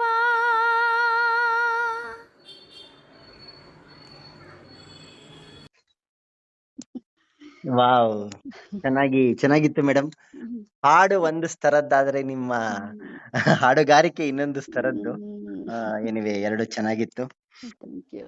ಈಗ ಮುಂದುವರೆದು ಬದುಕಿನ ಬಗ್ಗೆ ಒಂದೆರಡು ಪ್ರಶ್ನೆಗಳನ್ನ ಕೇಳ್ತೀನಿ. ನೀವೊಬ್ರು ಬದುಕಲ್ಲಿ ಮಾಗಿರತಕ್ಕಂತಹ ಜೀವಿ ನೀವು. ಹೀಗೆ ನಿಮ್ಮ ವಾಟ್ ಎವರ್ ಬದುಕಿನ ಸಿಂಹಾವಲೋಕನ ಮಾಡ್ಕೊಂಡಾಗ ಅಂದ್ರೆ ನಮ್ಮ ಕೇಳುಗರಿಗೆ ಒಂದೆರಡು ಅನುಭವಾಮೃತ ಸಾರ ಅಥವಾ ಒಂದೆರಡು ಸಿಹಿ ಕಹಿ ಘಟನೆಗಳು ಏನ್ ನೆನಪಿಸ್ಕೋಬಹುದು? ಸಿಹಿ ಘಟನೆ ಅಂದ್ರೆ ನನಗೆ ನಾ ಹೇಳ್ಕೊಂಡ ಹಾಗೆ ನನ್ನ ಕನಸಿನ ಶಿಶು ನನ್ನ ಪುಸ್ತಕ ರಿಲೀಸ್ ಆಗಿದ್ದು ಅಂದ್ರೆ ಲೋಕಾರ್ಪಣೆಗೊಂಡಂತಹ ವಿಶ್ವಾಮಿತ್ರ ಮೇನಕೆ ಅದು ಮೇನಕೆ ಖುಷಿ ಕೊಟ್ಲು. ಖಂಡಿತ. ಏಕೆಂದ್ರೆ ಬಹಳ ಬಹಳ ದಿನಗಳಿಂದನೋ ಬಹಳ ವರ್ಷಗಳಿಂದಲೂ ನಾನು ಹಂಬಲಿಸ್ತಾ ಬಂದಂತಹ ಒಂದು ಕನಸದು. ನೀವು ಶಿಶು ಅಂದ್ರಲ್ಲ, ತುಂಬಾ ಖುಷಿ ಆಯ್ತು. ಹೌದು, ಅದ್ ನನ್ನ ಕನಸಿನ ಶಿಶುನೇ ಅದು. ಹಾಗಾಗಿ ಮತ್ತೆ ಆಕಾಶವಾಣಿಯಲ್ಲಿ ಮೊದಲನೇ ಸಲ ನನ್ನ ಧ್ವನಿಯನ್ನ ನಾನೇ ಕೇಳಿದಾಗ, ಅದು ಬಿಕಾಸ್ ಆಕಾಶವಾಣಿ ಅಂದ್ರೆ ಅದು ನಮ್ಗೆಲ್ಲ ಒಂದ್ ರೀತಿ ಅದೇನೋ ಒಂದು ಹೆಮ್ಮೆ ಅಲ್ವಾ. ಹಂಗಾಗಿ ಅಲ್ಲಿ ನನ್ನ ಧ್ವನಿಯನ್ನ ನಾನೇ ಮೊದಲ ಬಾರಿ ಕೇಳಿದಾಗ ಖುಷಿಯಾದಂತಹ ಸಂದರ್ಭ ನನ್ಗದು. ಮತ್ತೆ ಎಲ್ರಿಂದಲೂ ಒಂದು ಏನು ಮೆಚ್ಚುಗೆ ಪಡೆದಾಗ, ಬಹುಶಃ ಮನುಷ್ಯನ ಸ್ವಾಭಾವಿಕ ಅದು ಅಂತ ಅನ್ಸುತ್ತೆ. ಮೆಚ್ಚಿದಾಗ ಯಾರಾದ್ರೂ ಆಗ್ಲಿ ಖುಷಿ ಪಡುವಂಥದ್ದೇ ಅಂತ. ಹಾಗಾಗಿ ಎಲ್ಲರ ಮೆಚ್ಚುಗೆ ಪಡ್ಕೊಂಡು ಅದು ಅಲ್ಲಿನೂ ಸಹ ಆಕಾಶವಾಣಿಯಲ್ಲೂ ಸಹ ಬಹಳ ಮೆಚ್ಕೊಂಡ್ರು. ಚೆನ್ನಾಗಿ ಓದಿದಿರಾ ಮೇಡಮ್, ನೀವು ತುಂಬಾ ಚೆನ್ನಾಗಿ ಪ್ರೆಸೆಂಟ್ ಮಾಡಿದ್ರಿ ಅಂತ ಹೇಳಿ. ಸೊ ಆ ಮಟ್ಟಕ್ಕೆ ನಾನು ಮಾಡಿದ್ದೀನಲ್ಲ ಅನ್ನೋ ಒಂದು ತೃಪ್ತಿ, ಆ ಒಂದು ಖುಷಿ ನನಗಾಯ್ತು ಅವಾಗ. ಕೆಲವು ಧ್ವನಿಸುರುಳಿಗಳು ಸಿಗ್ತವ ಎಲ್ಲಾದ್ರೂ? ಅಂದ್ರೆ ಇಲ್ಲ ಸರ್, ಅದು ನೇರ ಪ್ರಸಾರ ಮಾಡ್ತಾ ಇದ್ದಿದ್ರಿಂದ ರೆಕಾರ್ಡಿಂಗ್ ಇರೋದಿಲ್ಲ ಅದು. ನಾನು ಹಾಗೂ ಅದನ್ನ ಟ್ರೈ ಮಾಡ್ದೆ, ಏನದು CD ಹಾಕಿಸ್ತೆ ಸರ್ ಅದು. ಬಟ್ ಈಗ CD ಪ್ಲೇಯರ್ಸ್ ಎಲ್ಲೂ ಇಲ್ವಲ್ಲ, ಹಂಗಾಗಿ ಅದು ಹಾಗೆ ಉಳಿದು ಬಿಟ್ಟಿದೆ ಅಷ್ಟೇನೆ. ಅದು ಮತ್ತೆ ಕಹಿ ಘಟನೆ ಅಂತಂದ್ರೆ ನನ್ನ ಜೀವನದಲ್ಲಿ ಅಂತ ಕಹಿಗಳಂತೇನು ಹೇಳ್ಕೊಳ್ಳುವಂಥದ್ದಿಲ್ಲ. ಒಂದನ್ನ ಬಿಟ್ರೆ ಅಂದ್ರೆ ನನ್ನೆಲ್ಲ ಆಕಾಂಕ್ಷೆಗಳಿಗೆ ಬೆನ್ನೆಲುಬಾಗಿ ನಿಂತಹ ನನ್ನ ಅಜ್ಜಿ ಕೊನೆ ಉಸಿರೆಳೆದಾಗ, ಅದು ಬಹುಶಃ ಸುಮಾರು 7-8 ವರ್ಷ ಆಗಿರಬಹುದು ಸರ್. ಆದ್ರೂ ಅದು ಅಜ್ಜಿ ಬಗ್ಗೆ ಹೇಳಿ ಒಂದೆರಡು ಮಾತು. ಅಜ್ಜಿ ಒಂಥರ ಅಂದ್ರೆ ಅಮ್ಮಂಗಿಂತ ಹೆಚ್ಚು ನಮ್ಗೆ ಆ ಕಾಲದಿಂದಲೂ, ಅಂದ್ರೆ ನಾವು ಸಣ್ಣವರಿದ್ದಾಗ್ಲಿಂದಲೂ ನಮ್ಮನ್ನ ಬೆಳೆಸಿ ನಮ್ಮನ್ನ ಒಂದು ಹದಕ್ಕೆ ತಂದಂಥವ್ರು ಅಜ್ಜಿ ಅಂತಾನೆ ಹೇಳ್ಬಹುದು. ಏಕೆಂದ್ರೆ ಅಮ್ಮ ಕೆಲ್ಸಕ್ಕೆ ಹೊರಟು ಬಿಡ್ತಾ ಇದ್ದಿದ್ರಿಂದ ಎಲ್ಲವೂ ಅಜ್ಜಿಯ ಒಂದು ಜವಾಬ್ದಾರಿ ಆಗಿತ್ತು.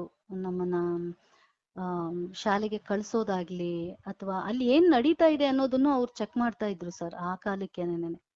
ಅಂದ್ರೆ ಶಾಲೆಗೆ ನಾವು ಸರಿಯಾಗಿ ಹೋಗ್ತಾ ಇದೀವೋ ಇಲ್ವೋ, ಆಮೇಲೆ ಯಾರ್ಯಾರ ಹತ್ರ ನಾವು ಆ ಸ್ನೇಹಿತರನ್ನ ನಾವು ಮಾಡ್ಕೊಂಡಿದೀವಿ, ಇಂಥದೆಲ್ಲ ಒಂದ್ ಸಣ್ಣ ಪುಟ್ಟದೆಲ್ಲ ಅನ್ನೋನು. ಆಮೇಲೆ ಅವರ ಏನು ಅಕ್ಕ ತಂಗಿರ ಮನೆಗೆ ಕರ್ಕೊಂಡು ಹೋಗ್ತಾ ಇದ್ರು.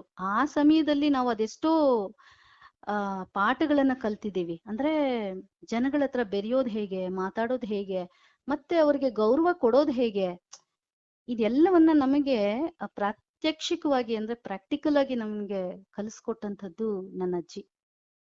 ಆ ಮತ್ತೆ ನನ್ನನ್ ಕಂಡ್ರೆ ಬಹಳಾನೇ ಇಷ್ಟ ಆಕೆಗೆ ಯಾಕೋ.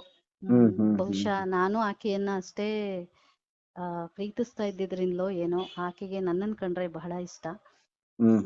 ಹಾಗಾಗಿ ಒಂದು ಆ ಏನು 1 ಗ್ರಾಮ್ ಜಾಸ್ತಿ ನನ್ ಮೇಲೆ ಪ್ರೀತಿ ಇದ್ದದ್ದು ಏನವ್ರ ಆಕೆಗೆ. ಹೆಸರು? ಪಾರ್ವತಮ್ಮ ಅಂತ ಹೇಳಿ. ಸೊ ಅಂತ ಅಜ್ಜಿಯನ್ನ ಕಳ್ಕೊಂಡಾಗ ಬಹಳ ದುಃಖ ಆಯ್ತು, ಒಂಥರ ಖಾಲಿತನ ಅಂತ ಅನ್ನಿಸ್ತು. ಅದಾದ್ಮೇಲೆ ಆ ಸ್ಥಾನವನ್ನ ಅಮ್ಮ ತುಂಬಿಕೊಟ್ರು, ಅದು ಇಲ್ಲ ಅಂತಲ್ಲ. ಆದ್ರೂ ಆ ಅಜ್ಜಿಯ ಆ ಇದು ಪರಂಪರೆ ಏನಿತ್ತು ಅದು ಮತ್ತೆ ಬರೋದು ಕಷ್ಟನೇ ಅಂತ.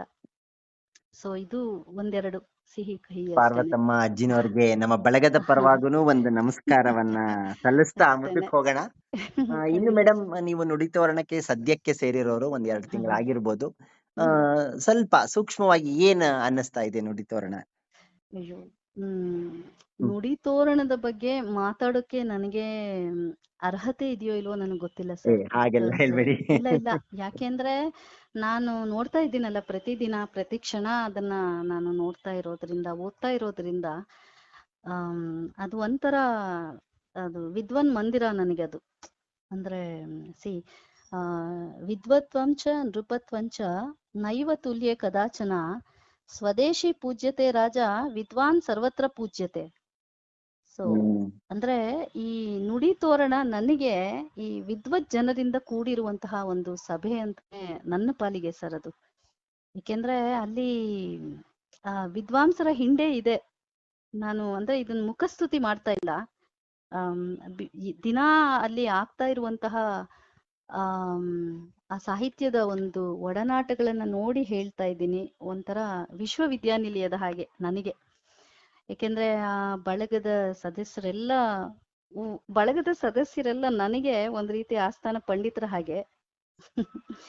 ಮತ್ತೆ ಅವರ ಅಕ್ಕರೆ, ಅಭಿಮಾನ, ಆಮೇಲೆ ಅವರ ತಮಾಷೆ ಮಾಡುವಂಥದ್ದು, ಕೆಲವೊಮ್ಮೆ ಕಾಲೆಳೆಯುವಂಥದ್ದು, ಇದೆಲ್ಲವೂ ಸಹ ಒಂಥರ ಅಂದ್ರೆ ಈ ರಸಕ್ಕೆ ಪಾಕ ಆಗೋದು ಅಂತಾರಲ್ಲ ಹಾಗೆ ಅಂತ ಒಂದು. ನಾನು ನುಡಿ ತೋರಣಕ್ಕೆ ನೀವ್ ಹೇಳ್ದಾಗೆ ಹೊಸದಾಗಿ ಕಾಲಿಟ್ಟಂಥವಳು. ಹಾಗಾಗಿ ಅಷ್ಟೊಂದು ಇದ್ರಾಗಿ ನಾನು ಹೇಳಕ್ ಸಾಧ್ಯನೇ ಇಲ್ಲ. ಆದ್ರೂನು ನಾನು ಗಮನಿಸಿರೋಷ್ಟರ ಮಟ್ಟಿಗೆ ಇದು ಒಂದು ನನಗೆ ಆಕ್ಚುಲಿ ನುಡಿ ತೋರಣಕ್ಕೆ ಬಂದಾಗ ಇದೊಂದು ಹೊಸ ನಂಟು ಅಂತ ಅನ್ನಿಸ್ಲೇ ಇಲ್ಲ ಸರ್.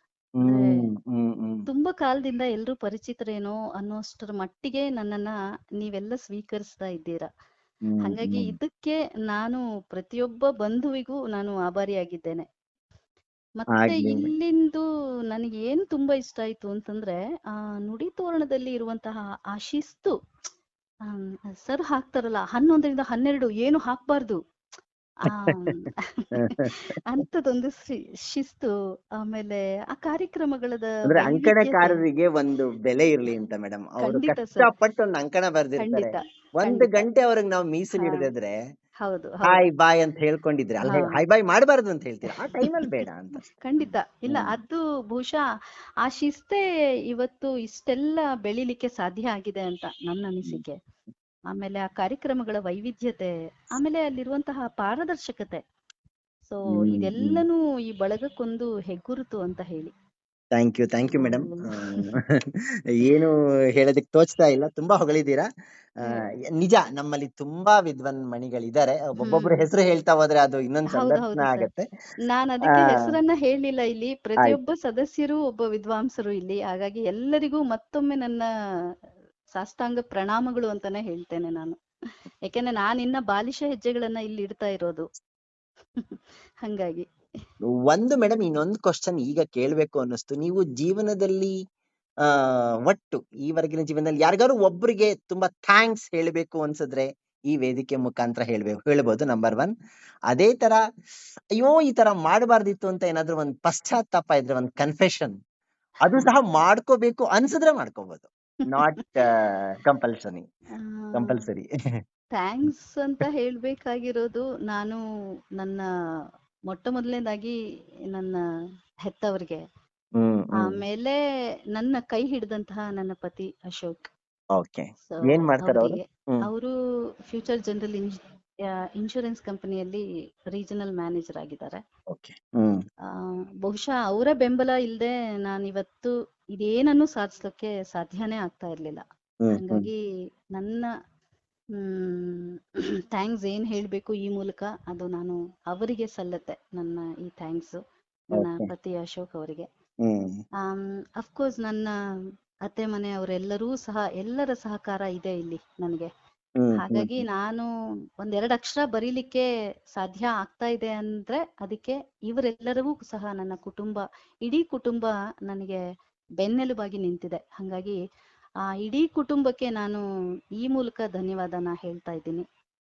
ಆಮೇಲೆ ನನಗೆ ಕಲ್ಸ್ಕೊಟ್ಟಂತಹ ಗುರುಗಳೆಲ್ಲ ನಾನು ಈ ವೇದಿಕೆಯಲ್ಲಿ ನಾನು ಸ್ಮರಿಸ್ಕೊಳ್ಳೇಬೇಕು. ಇಲ್ಲದೆ ಇದ್ರೆ ನಾನು ಕೃತಜ್ಞಳಾಗಿ ಬಿಡ್ತೇನೆ. ಹಾಗಾಗಿ ನನ್ನ ಗುರುಗಳು, ನನ್ನ ಕಲಿಸಿದಂತಹ ಎಲ್ಲ ಗುರುಗಳಿಗೂ ಈ ವೇದಿಕೆ ಮೂಲಕ ಧನ್ಯವಾದಗಳು. ಮತ್ತೆ ಕನ್ಫೆಷನ್ ಅಂತ ಏನು ಇಲ್ಲ ಅನ್ಕೋತೀನಿ ಸರ್ ನಾನು. ಅಂದ್ರೆ ಅಂಥದ್ದೇನು ಆಗಿಲ್ಲ ಅಥವಾ ಮಾಡಿಲ್ಲ ಅಂತ ನಾನು ಅನ್ಕೊಂಡಿದ್ದೇನೆ. ಆದ್ರೂ ಅದೇ ನನ್ನಿಂದ ಇನ್ಯಾರಾದ್ರೂ ದುಃಖ ಏನಾದ್ರು ಅಥವಾ ಬೇಜಾರಾಗಿದ್ರೇನೋ ಅಂಥವ್ರಿಗೆ ನಾನು ಕ್ಷಮೆ ಕೇಳಕ್ಕೂ ಸಿದ್ಧ ಇದ್ದೀನಿ. ಕ್ಷಮೆ ಕೇಳ್ಬಿಟ್ಟ ತಕ್ಷಣ ನಾನೇನ್ ಸಣ್ಣವಳು ಆಗೋದಿಲ್ಲ. ಹಾಗಾಗಿ ಆತರ ಏನಾದ್ರೂ ಆಗಿದ್ರೆ ಕ್ಷಮೆ ಕೇಳೋಣ ಅಂತ ಹೇಳಿ ಅಷ್ಟೇನೆ. ಆಗ್ಲಿ ಮೇಡಮ್. ಈಗ ಸಂದರ್ಶನದ ಕೊನೆಯ ಭಾಗಕ್ಕೆ ಬರ್ತಾ ಇದೀವಿ. ಇದು ಎಲ್ಲ ಸಂದರ್ಶನಗಳಲ್ಲೂ ನಾನು ಮಾಡ್ತೀನಿ ಬೆಂಕಿ ಚೆಂಡು ಸುತ್ತು ಅಂತ. ಇದಕ್ಕೆ ನೀವು ನಾನ್ ಕೇಳೋ ಪ್ರಶ್ನೆಗಳಿಗೆ ಒಂದೇ ಪದದ ಉತ್ತರ ಕೊಡಬೇಕು. ಪಟ್ ಅಂತ ಕೊಡ್ಬೇಕು. ಯೋಚನೆ ಮಾಡಬಾರ್ದು. ನಿಮ್ ಮನ್ಸಲ್ಲಿರೋದು ಹಾಗೆ ಥಟ್ ಅಂತ ಬರ್ಬೇಕು ಅನ್ನೋದೇ ಇದರ ಉದ್ದೇಶ. Rapid fire. ಓಕೆ. ಸೊ ನೀವು ಪಟ ಪಟ ಉತ್ತರಗಳನ್ನ ಕೊಡ್ಬೇಕು. ಗಾಂಧಿ ಬಜಾರ್ ಅಂದ್ರೆ ಏನನ್ಸತ್ತೆ ತಕ್ಷಣಕ್ಕೆ? ಅದೊಂದು ಸಾಂಸ್ಕೃತಿಕ ತಾಣ. ಸಾಂಸ್ಕೃತಿಕ ತಾಣ. Okay okay. ವಿದ್ಯಾರ್ಥಿ ಭವನ್ ಅಂದ್ರೆ ದೋಸೆ ಅಲ್ದೆ ಉತ್ತರ ಕೊಡ್ಬೇಕು. ಜನಜಂಗುಳಿ. ಜನಜಂಗುಳಿ. ಓಕೆ. ಕರ್ನಾಟಕ ಸಂಗೀತ ಅಂದ್ರೆ? ಅಂದ್ರೆ ಮೈಯೊಳಗೆ ಇಳಿದು ರಕ್ತ ಆಗುವಂಥದ್ದು. ಅದು ಮೈಯೊಳಗೆ ಇಳಿದು ಅದು ಅಂದ್ರೆ ನಮ್ಮಲ್ಲೇ ಒಂದಾಗುವಂಥದ್ದು. ನಮ್ಮಲ್ಲೇ ಒಂದಾಗುವಂಥದ್ದು. ವಾವ್, ಸಖತ್ತಾಗಿರೋ ಉತ್ತರ ಇದು. ಅಜ್ಜಿ ಅಂದ್ರೆ? ನಿಮ್ಮ ಅಜ್ಜಿ ಪಾರ್ವತಮ್ಮನವರು ಅಂದ್ರೆ ಒಂದೇ ಸಾಲು, ಒಂದೇ ಪದ. ಪಾರ್ವತಮ್ಮ ಅಂತಂದ್ರೆ ಶಿಸ್ತು. ಶಿಸ್ತು. ಓಕೆ. ಅಪ್ಪ ಅಂದ್ರೆ? ಅಪ್ಪ ಅಂದ್ರೆ ಪ್ರೇಮ. ಪ್ರೇಮ. ಓಕೆ. ಅಮ್ಮ ಅಂದ್ರೆ? ಅಮ್ಮ ಅಂದ್ರೆ ತ್ಯಾಗ. ತ್ಯಾಗ. Okay okay. ನಿಮ್ಮ ತಂದೆಯವರ ಪೊಲೀಸ್ ಬ್ಯಾಂಡ್ ಅಂದ್ರೆ ತಕ್ಷಣ ನೆನಪಾಗದು? ಮೈಸೂರು ದಸರಾ. Wow, correct. ಡಗ್ ಡಗ್ ಡಗ್ ಡಗ್ ಡಗ್ ಡಗ್ ಡಗ್ ಅಂತ. ನಾವನು ದಸರಾಗೆನೆ ಹೊಸದಾಗಿ ತಾಲೀಮ್ ಮಾಡ್ತಾ ಇದ್ರು ಸರ್ ಅವರು. 10 ದಿನಗಳ ಕಾಲ ಅಲ್ಲೇ ಇದ್ದು ತಾಲೀಮ್ ನಡೆಸಿ ಅದು ತುಂಬಾ ಒಂಥರ ವೈಭವವಾದಂತಹ ಒಂದು ದಿನಗಳದು. ವೈಭವ ಮತ್ತೊಂದು ವೈಬ್ರೇಷನ್ ಆಗತ್ತೆ ಅದಕ್ಕೆ ಹೇಳಿದ್ರೆ. ಖಂಡಿತ ಖಂಡಿತ. ಹೌದು ಹೌದು ಹೌದು. ನೀವು ಖಾಸಗಿ ಶಾಲೆನಲ್ಲಿ ಓದಿದ್ದೀರಾ, ಆದ್ರೆ ಐ ಮೀನ್ ಪಾಠ ಮಾಡಿದ್ದೀರಾ, ಆದ್ರೆ ಗೌರ್ಮೆಂಟ್ ಸ್ಕೂಲ್ ಅಂದ್ರೆ ಒಂದು ಪದ ಏನ್ ಹೊಳೆಯುತ್ತೆ?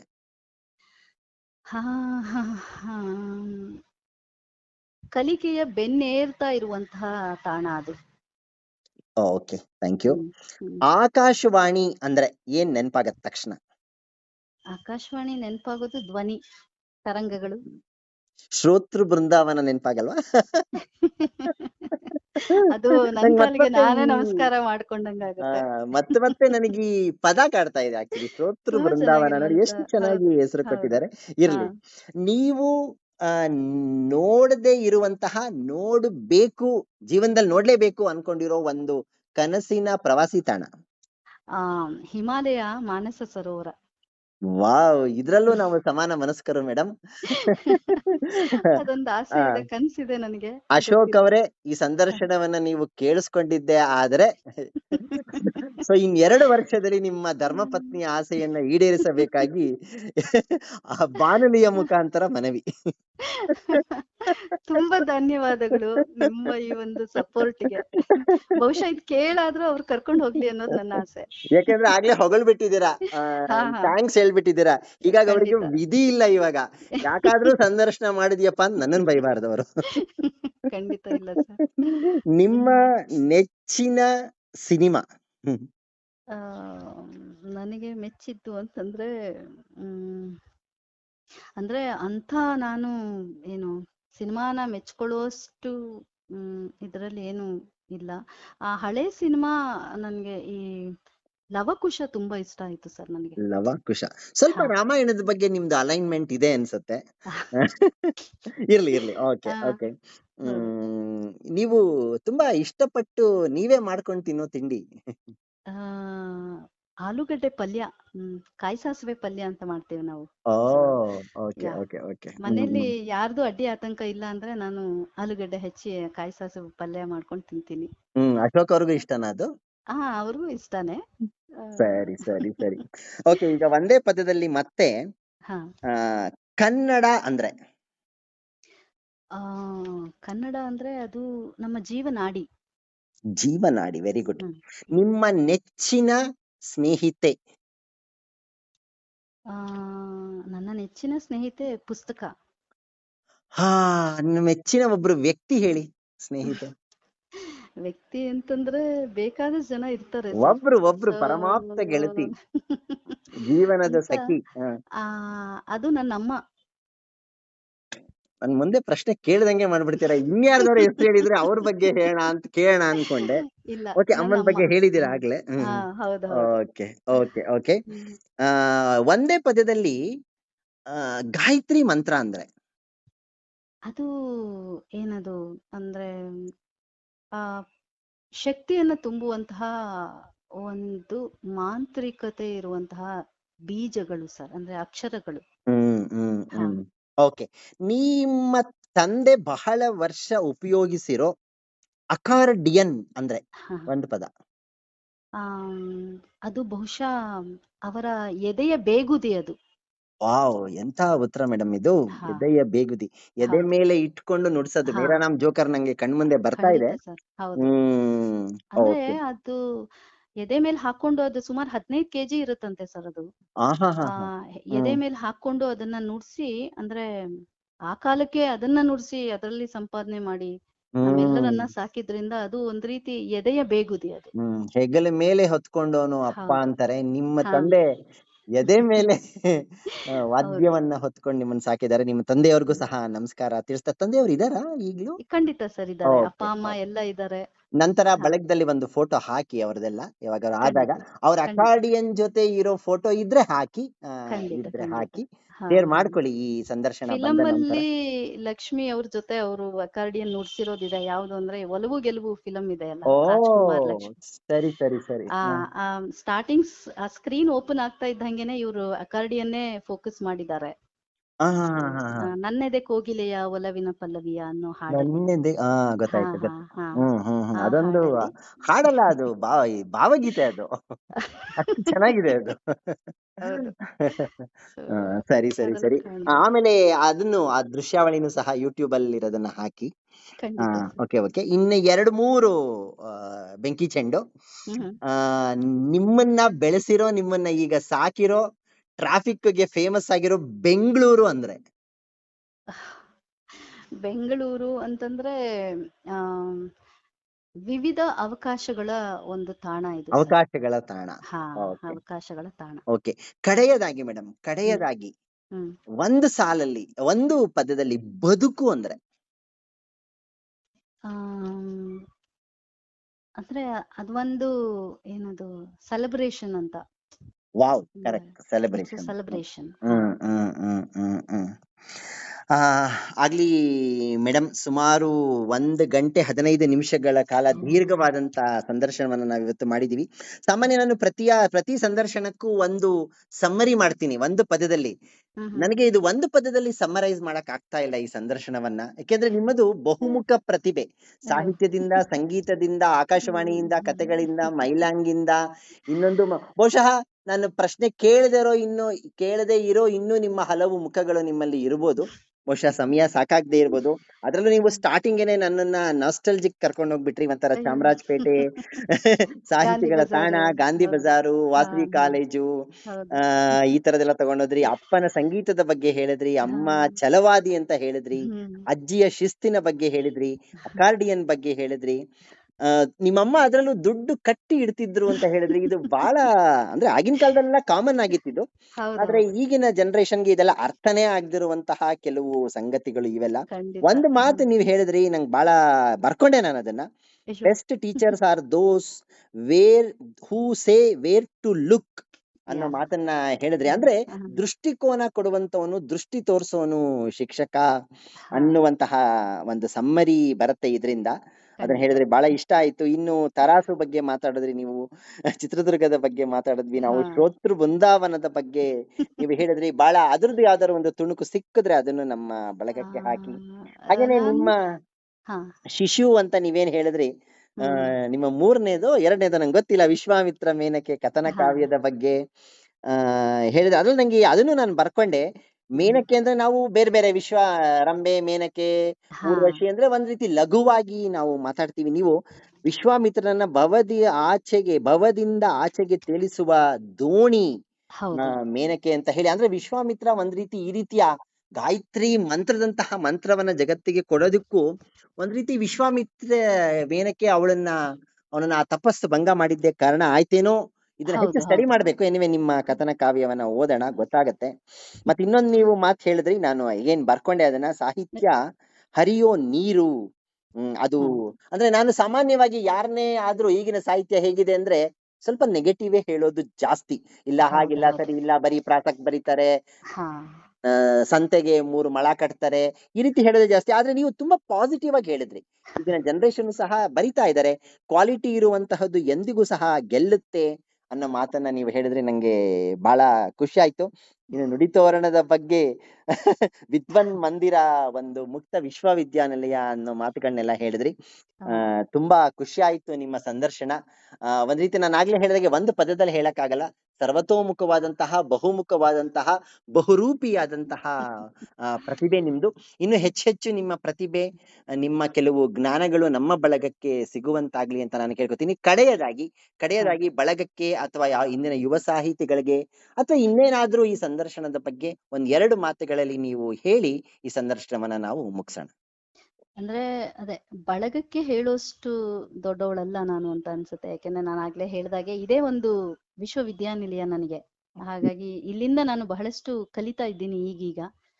ಮತ್ತೆ ಯುವ ಸಾಹಿತಿಗಳ ಬಗ್ಗೆ ಆಗ್ಲೇ ಹೇಳಿದ್ದೀನಿ ನಾನು.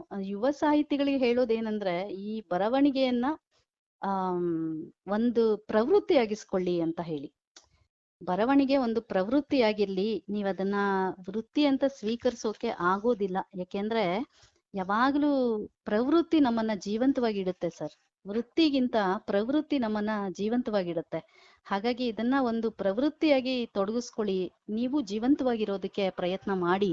ಬರೀ ಬದುಕೋದಷ್ಟೇ ಅಲ್ಲ, ಸಾರ್ಥಕತೆ ಅಲ್ಲ. ಅದನ್ನ ಜೀವಂತವಾಗಿ ಬದುಕೋದಿದೆಯಲ್ಲ, ಅದು ಅಲ್ಲಿನ ಸಾರ್ಥಕತೆಗೆ ಬೇಕಾಗುವಂತಹದ್ದು.